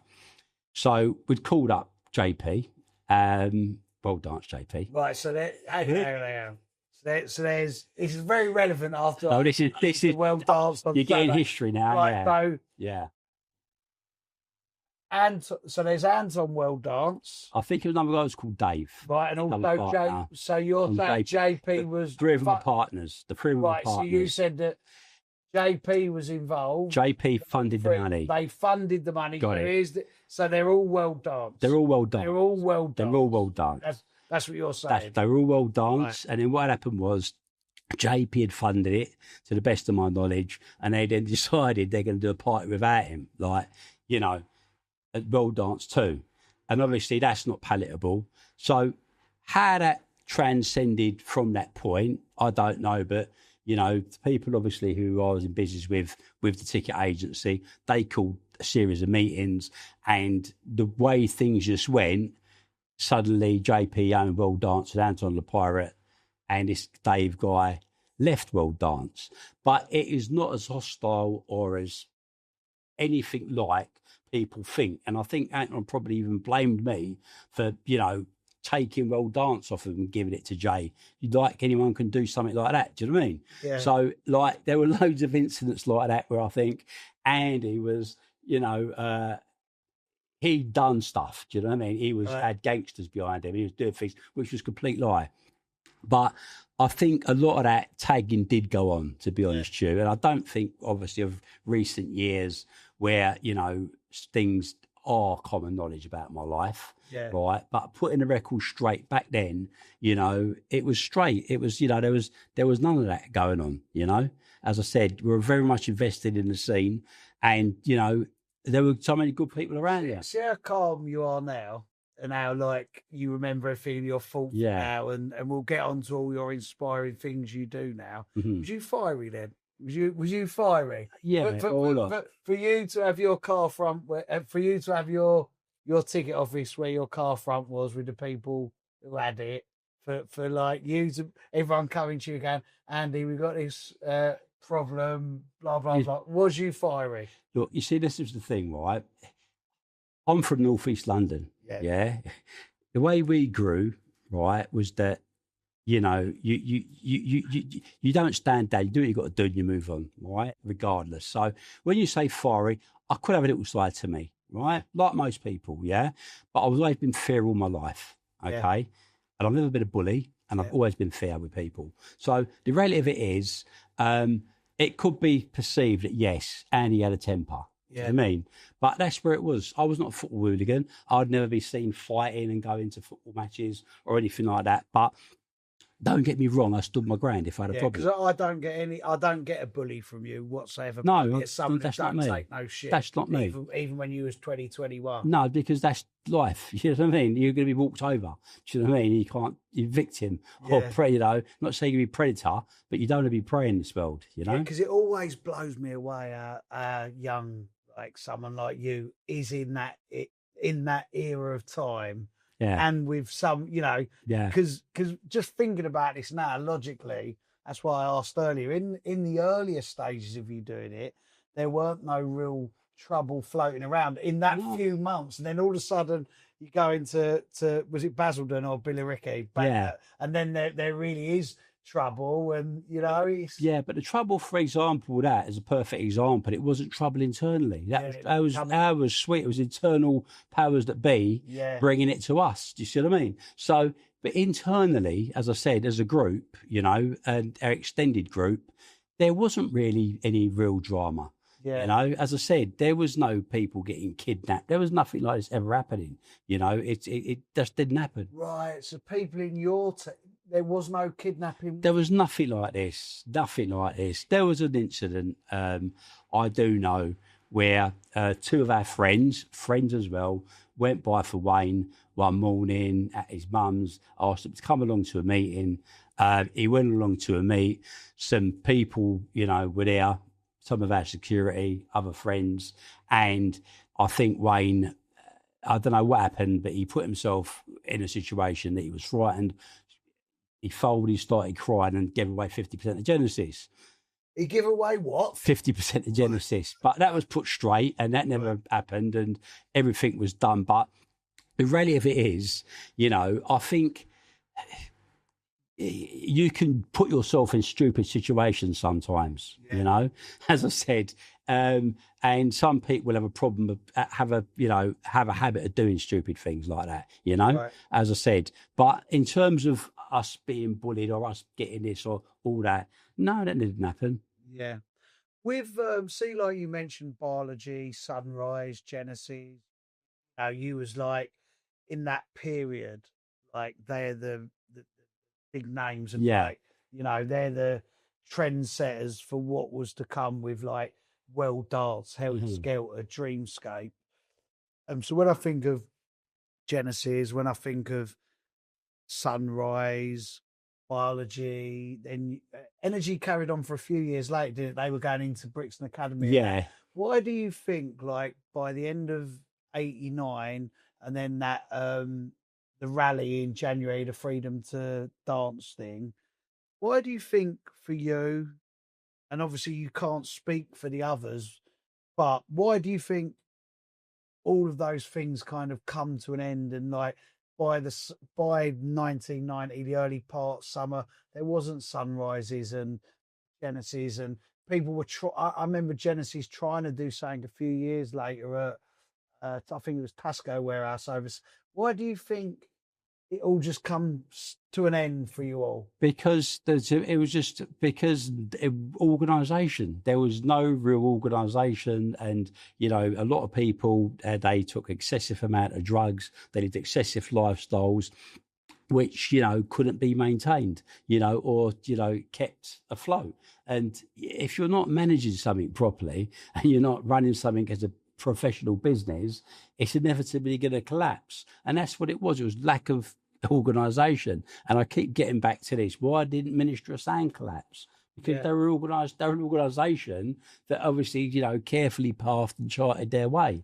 But unfortunately, all the promoters that really had, that opportunity to peak, they either decided they were going to walk. I decided I was going to walk away from it. Do you know what I mean? Because what was coming and the mess and the chaos, I had to look for somewhere that was going to get me more money, even if it meant more risk. Do you know what I mean? But other people moved into other things as well. There are people that moved into legitimate entities, away from warehouse parties. They used their contacts they had. They funneled their way into other sources of business, and some just generally collapsed. You know, they expired their sell date and they tried to drag it like flogging a dead horse kind of thing, you know? Yeah, that's why I always admire Joe Labyrinth. Joe done amazing and resilience. That's why I always admire him, because he's from exactly that same moment in time that Genesis, he was there from the beginning. Surprise, everyone started, even though by his own stories, it was flipping hard in their first he had it hard, man. But while you guys like had some huge ones while he was still finding his feet, then he really did have to fight off like extortion and other things, but somehow he really did outlast that original wave of people. Joe, I think, with Joe, his resilience is unbelievable. I think Joe had a really, really tricky time, particularly when he was around the East End. The best thing that happened to Joe was the 4 races. Yeah. Because when he landed there, and I knew Newton well and stuff, and I remember going down there because Newton was very divisive as well. He was very mischievous. And he called me down to the club one day. He used to have this little office, which was at the side. You walked up to it, like, at the back. Anyway, I've gone up there and Joe was doing an event. So when Joe come up and Phil, who 2000 AD. It was purely to test it, just to throw me in the works that I'd done Genesis and I might be coming in there to do nights and stuff like that. Because Newton, God rest his soul, was like that a little bit, He'd been round the block, hadn't he? He'd been round the block. And someone told me one day he had more strings than a banjo. Right? Yeah. Right. But he was brilliant. I mean, he knew every angle there was. And like Joe, but when he arrived at the 4 Aces, he knew it was home. Do you know what I mean? And that's what the Aces had about it. If you were there, once you surrounded yourself by the right people, you were safe, and you had a great period of time. And I remember, and he was very sensible as well, Joe. I remember I think it was 97, I was involved again in the industry because I moved on from warehouse parties. I went back into the music industry in about 96. Then I'd obviously, aligned with my uncle, licensed Reggae Sunsplash. I want to get onto that. Done all that stuff. Yeah, I want to get onto all that because that fascinates me. Yeah, and one of the events we were doing, I remember one of the guys, Barry, we were sourcing acts from him. He had LL Cool J basically, to come over, and I think it was New Year's Day. It would have been 96. I think it was 96 New Year's Day or 97 New Year's Day. And Joe was doing a big New Year's Eve party that night, and he was already on edge with the police. And Newton, was convincing himself that we could put LL Cool J in this huge. The 4 Aces is a massive building. An idea. It used to be a circus. You know what I mean? Yeah. And at the back, there's a giant place, completely deteriorated. Balls are falling down, massive holes in the floor. I mean, it'd be the most unsafe sight you could ever see. And we somehow managed to convince Barry that if we patched up the floor, we could get LL Cool J to perform their New Year's Day. And Joe was like, you're going to have like 2,000 people or 3,000 people descending from Labyrinth the New Year's Eve throughout the day. Then you got this lot coming, 2 completely different crowds. Come on, yeah. It's going to go, the whole of Dalston Lane is going to be closed down and there's never going to be another event here, ever. Do you know what I mean? And it was a pause moment as like, yeah, you're probably right. Do you know what I mean? But that was the clarity that Joe had. Joe was quite, sensible with certain things, and he grew Labyrinth steadily, How I always see Joe was he just had a natural ebb for the rave and the acid scene. Yeah, he loved it. Yeah, he was part of it. And seeing people part of it, and no one was going to stop him. The police, anybody wanted to take over, and that in them early days, that nucleus of him and Phil, and they in that along Dalston Lane, which was a no-go zone. Yeah, they were untouchable. Well, that's what made it heaven on earth. Well, Well, that club, right, the 4 Aces, because it's my manor. Yeah, so understanding what that was.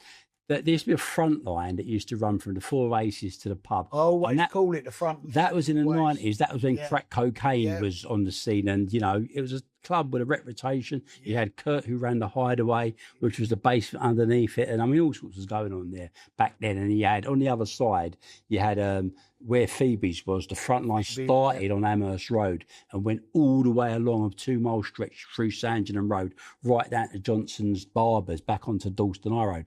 I mean, it was the epicenter of drugs, crime, the whole lot. Yeah, you know, views. It was the front line. But coming there and dropping yourself in there at a time where things were changing was a great move, because no one was going to fuck around over there, and that was always the stomp. Do you know what I mean? It's madness, you know, on the manor. It's uncontrollable, you know.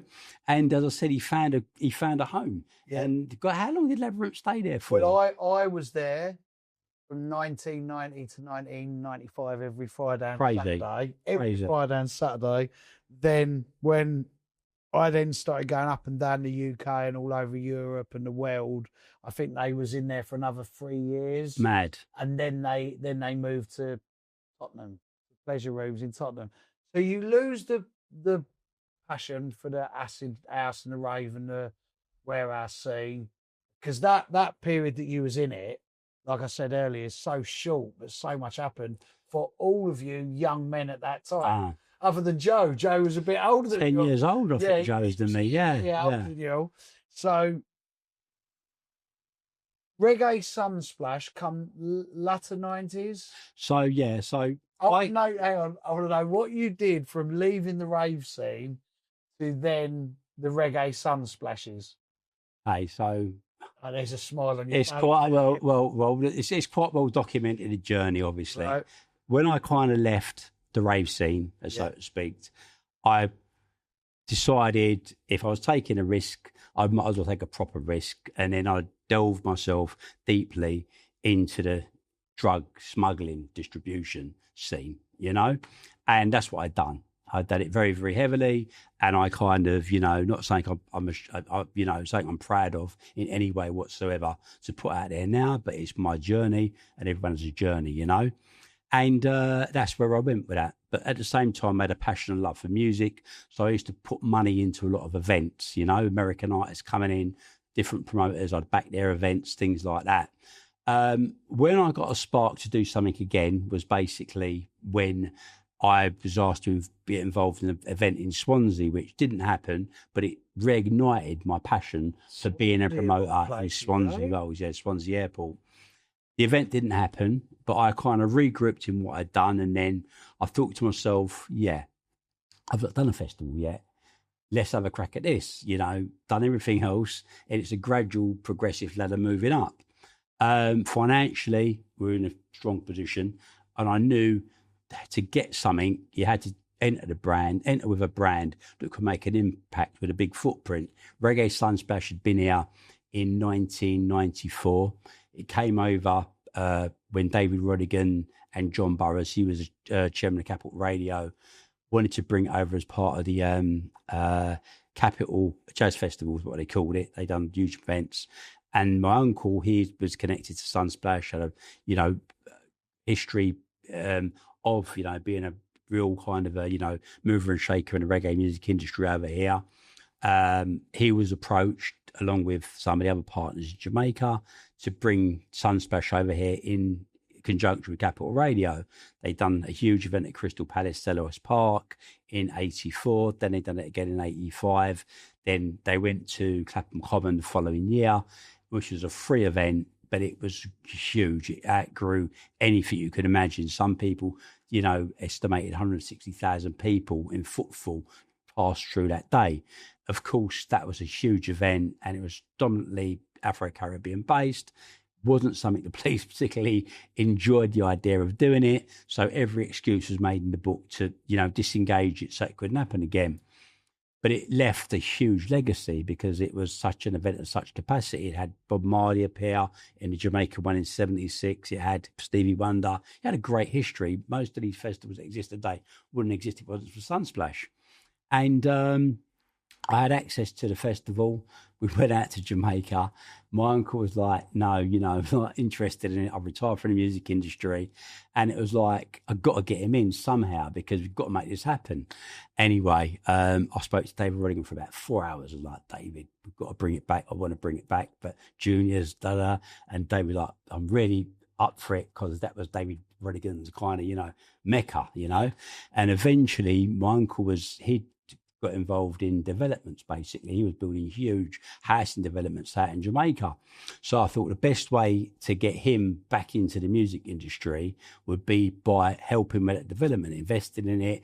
And we ended up buying huge amounts of machinery, front end loaders, backhoes, everything you could possibly imagine, and shipping them out and invested in the development project in turn to bring him in out of retirement from the music industry to come on board and help us do it. So nearly 2 years, we went through legal battles. We went through everything humanly possible.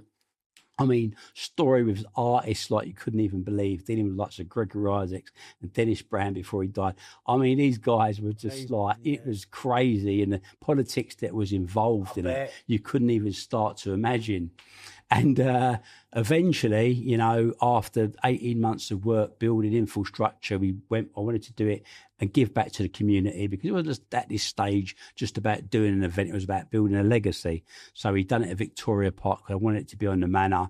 And we started to create, stuff like we're doing 5 or 6-a-side football tournaments with local estates. This is postcode gang issues. Do you know what I mean? And we were trying to bring together a community. We'd done like 200 stalls for local people who wanted to sell stuff there. So it was really going to build. But, it was frightening in size because I'd, spent a huge amount of money. A reggae festival had never seen that before. We had what was the Oval stage, which was Glastonbury's main stage at the time. We brought in, the best sound, the best light, and the best rigging, everything going. We kind of, filled the space with it. And, we were going for gold. But sadly, again, my greed and stupidity let me down yet again. I decided I still wanted to do crime.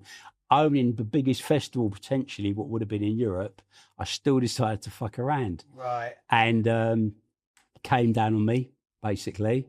The festival went ahead, though. Festival went ahead, massive festival, Victoria Park, 40,000 people. We were on, sponsors from Haggard to come on board. Everything was a clean license to print money, basically. And I let myself down. I got wrapped up into it. NCA at the time, it was National Crime Agency. They were on me, for various crimes, of law and organised crime. And it came down, it collapsing. I went on a run and the festival basically just fell to shit. I think it's a line for anyone who, like in the modern, like I see it a lot, like even though I'm a dance music, rave DJ, like I always keep an eye on modern rap, like what they call drill, and and I look at some of the stories where youngsters are still they still want to keep the road life and that life while making music. And trust me, there is not a single artist, in your case promoter, in this world who has managed to do both successfully side by side. Yeah. It is impossible. If you could choose now, music or the crime, what would you have gone? Well, look, the bottom line is like this, okay? The reality was that you could never put a young head, old head on young shoulders. And I wasn't even that young, but the reality of it was I was young mentally I was young because I couldn't see the work and the effort had gone to get it. Then you get it and then you just literally give it away. You lose it all and your liberty.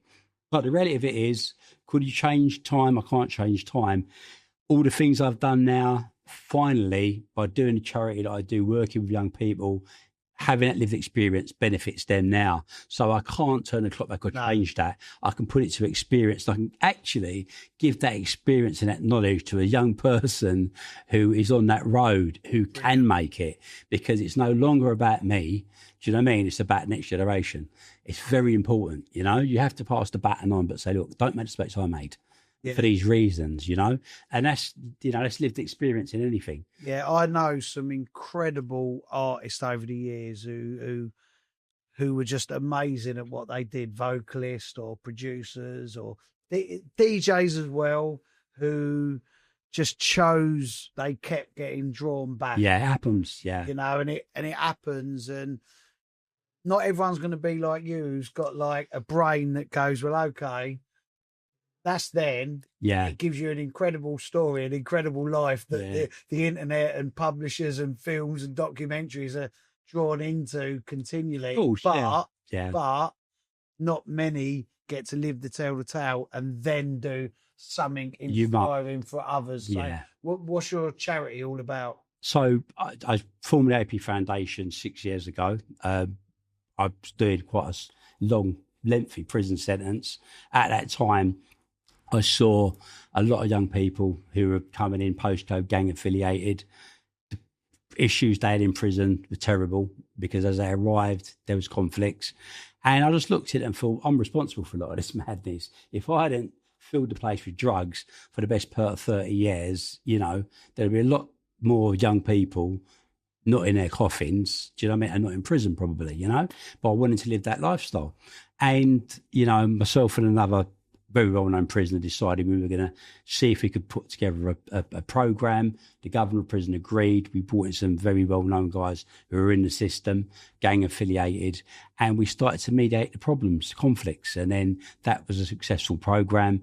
When I finally got released from prison, I set up a charity to do exactly the same thing in the community and in prisons. So, you know, what we do is we work with prisoners, we work with young people, try to take them away from gang lifestyles and teach them skills, you know, entrepreneurship skills, setting up businesses, you know, how to maybe make good of those street skills that they've got and actually turn them into monetized businesses that aren't going to put them back in prison. You know, so learn from my mistakes. Do you know what I mean? It's like, I've made my mistakes now, so don't you have to go put yourself through those, you know? And that's the best advice you can give anyone, you know, that's the greatest reward you can have. It's no good holding on to a dream for 36 years of a flash in the pan or 20 years. Do something else. Do you know what I mean? If you've got the ability to do it, get on with it, make it successful, and, you know, just keep striving. And that's been the key with me. And music is always part of my passion. And I dare say I will undoubtedly, if I don't, my sons will, you know, do something huge and make an impact in the industry, you know. And there are things, I don't look at things I've done as gone and finished and done. They're always there because there's banks of experience that have left behind, do you know what I mean, to pass it on with. So, like, that's what I like. I look at some of these things and think, Jesus, you know, wouldn't it be great to revive that? Wouldn't it be great to do that? But if you do something, don't do it half measured. You've got to do it properly. You've got to make it to such a high bar, such a high standard, it exceeds what you achieved. And I set some high bars in my life. Set some high bars. You know what I mean? So to go and try to now go over the top of those, they've got to be really big things. Do you know what's really interesting to me, right? I get DJs sitting here or promoters who have done it a long time and they can't remember certain moments in time or names of tracks or what really happened or years. You are passionate about music, but you remember clubs and when they started, dates of things of when they happened. Earlier when I said to you, name me some tunes you used to play, you went bam, bam, bam, bam, bam. I can ask my DJ mates, tell me some tunes you played in '88. So you've got music running through you. Yeah. But it fascinates me that you can also like you say, listen, you also drawn to the crime side when you had that huge festival going on. Listen, you got to be real about your life. It's no good fabricating. People just see straight through that, right? So one thing with me, whatever I say I've done, I've done. I don't say things I haven't done. That's my life, yeah? And that's why I can remember everything I've done because I've done it. See what I mean? There won't be a question. You can ask me any question. I'll take any question from any presenter. They can ask me. My life's an open book. Do you know what I mean? And you'll get an answer and it'll be accurate. All right, I might get a precise time or a minute, but, you know, it's going to be accurate. Do you know what I mean? Because it's real.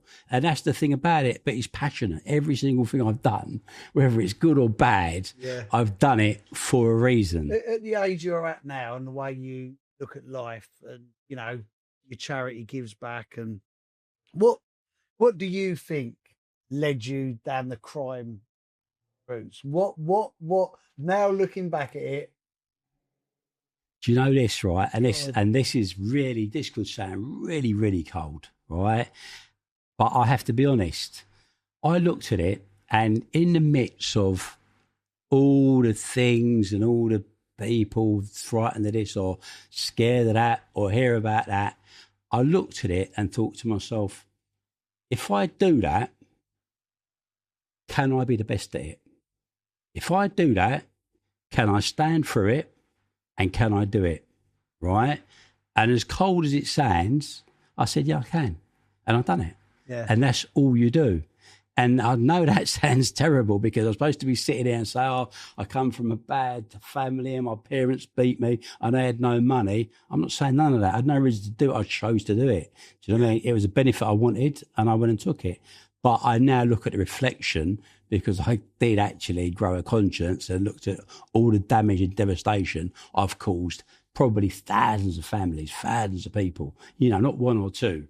Do you know what I mean? It was always excessive, you know, because not knowing when to stop or to have limits was always a thing that I've always endorsed that. My saying was Tesco, stack it high and sell it cheap. Do you know what I mean? It was always bold and bolshy, you know, but with no thought of, you know, what you putting other people through doing it. Yeah, well, obviously my fascination is the music. Yeah. First and foremost. But as fascinating as your music time is, what you did in the drug trade is also fascinating to the point where you have had books, you have had people write about you, and you've currently got a 3-part documentary on Sky. Yeah, so that's another reflection that a lot of people don't understand. There are a few things like it was funny because my life's always been documented some weird reason.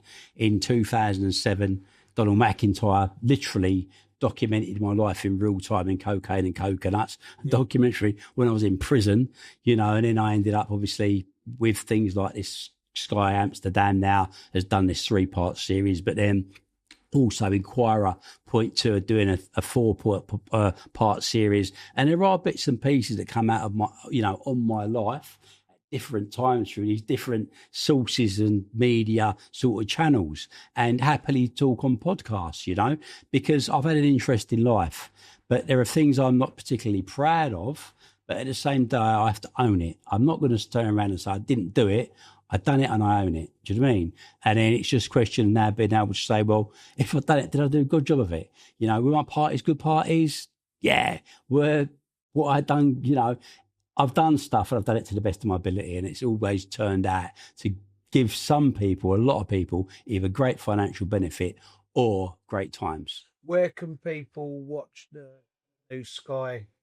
That's on Sky at the moment. That Sky series is running on Sky Documentaries. And it's on replay as well? That's on replay, all the Sky stuff. Cocaine and Coconuts. And what's the Sky one about? Just give us a... So the Sky one basically is the history of smuggling in Amsterdam, and it basically takes you through one of the main people who was involved in the early hashish smuggling, which opened up the market for the coffee shops.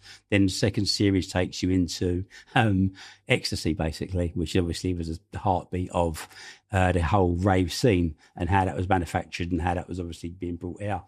And then the third series is an amazing twist of how the actual systems and the powers were tricked into ending up to actually, you know, the authorities ended up becoming massive drug smugglers because criminals had managed to manipulate them in such a way they'd had them wrapped around a little finger. So that's, you know, quite an interesting watch with a mad twist. And then Cocaine and Coconuts, I suppose, is me doing exactly that to the authorities in a very big case in 2006. Yeah.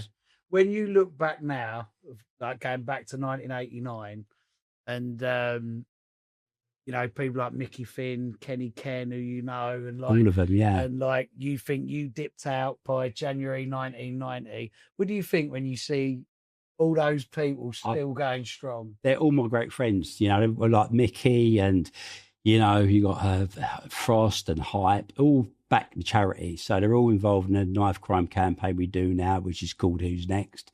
Who's next to be stabbed, to be killed, and just get a life sentence, just get a life-changing opportunity, you know, a signal we're trying to send out to young people. So, you know, I stay in touch with everyone.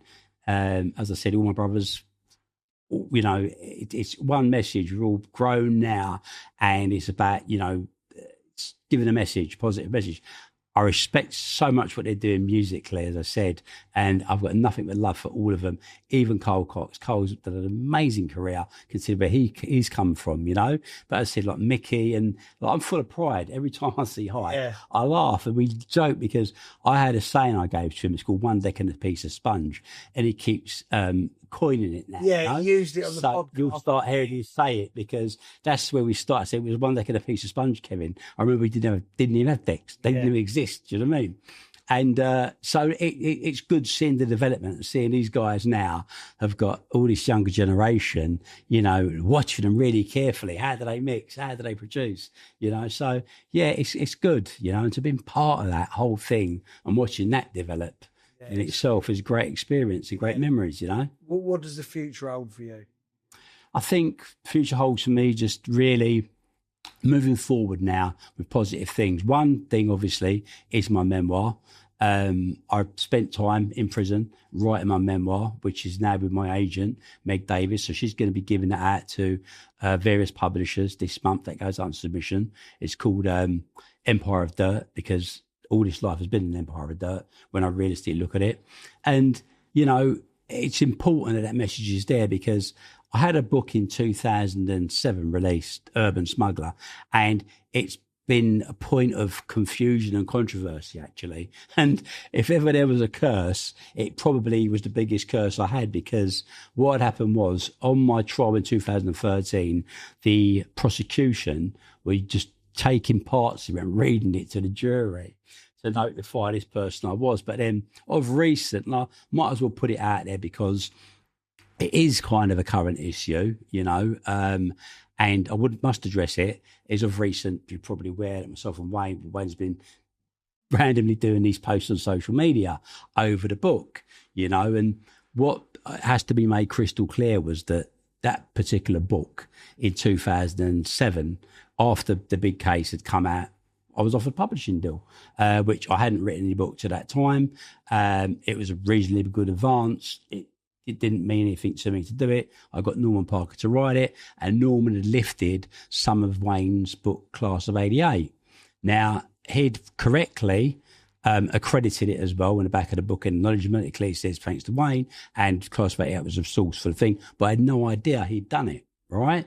And what then happened was, and it was only obviously when I was in prison in 2015 that I then saw the book after it had been read in the court. And obviously I started to read it, and then there were just so many fabrications in the book about security being SAS man and all these kind of mad stories. So I bought the book back to rights from Random House and took it out of publication. But for some reason of recent, Wayne has been, you know, going on people's posts and saying I ripped his book and I ripped his stories. I wasn't part of Genesis and all kinds of just crazy stuff. You hadn't even read his or your book? I'd never read his or my book. It wasn't even something I'm going to say something to people. Do you know what I mean?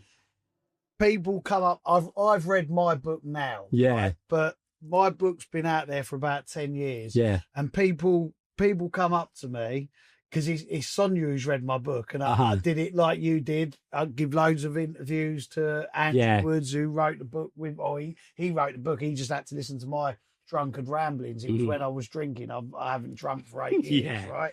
So so people come up at gigs and get me to sign their book, and they say, "Oh, brilliant book," and I say, "Oh, is it? I ain't fucking read it."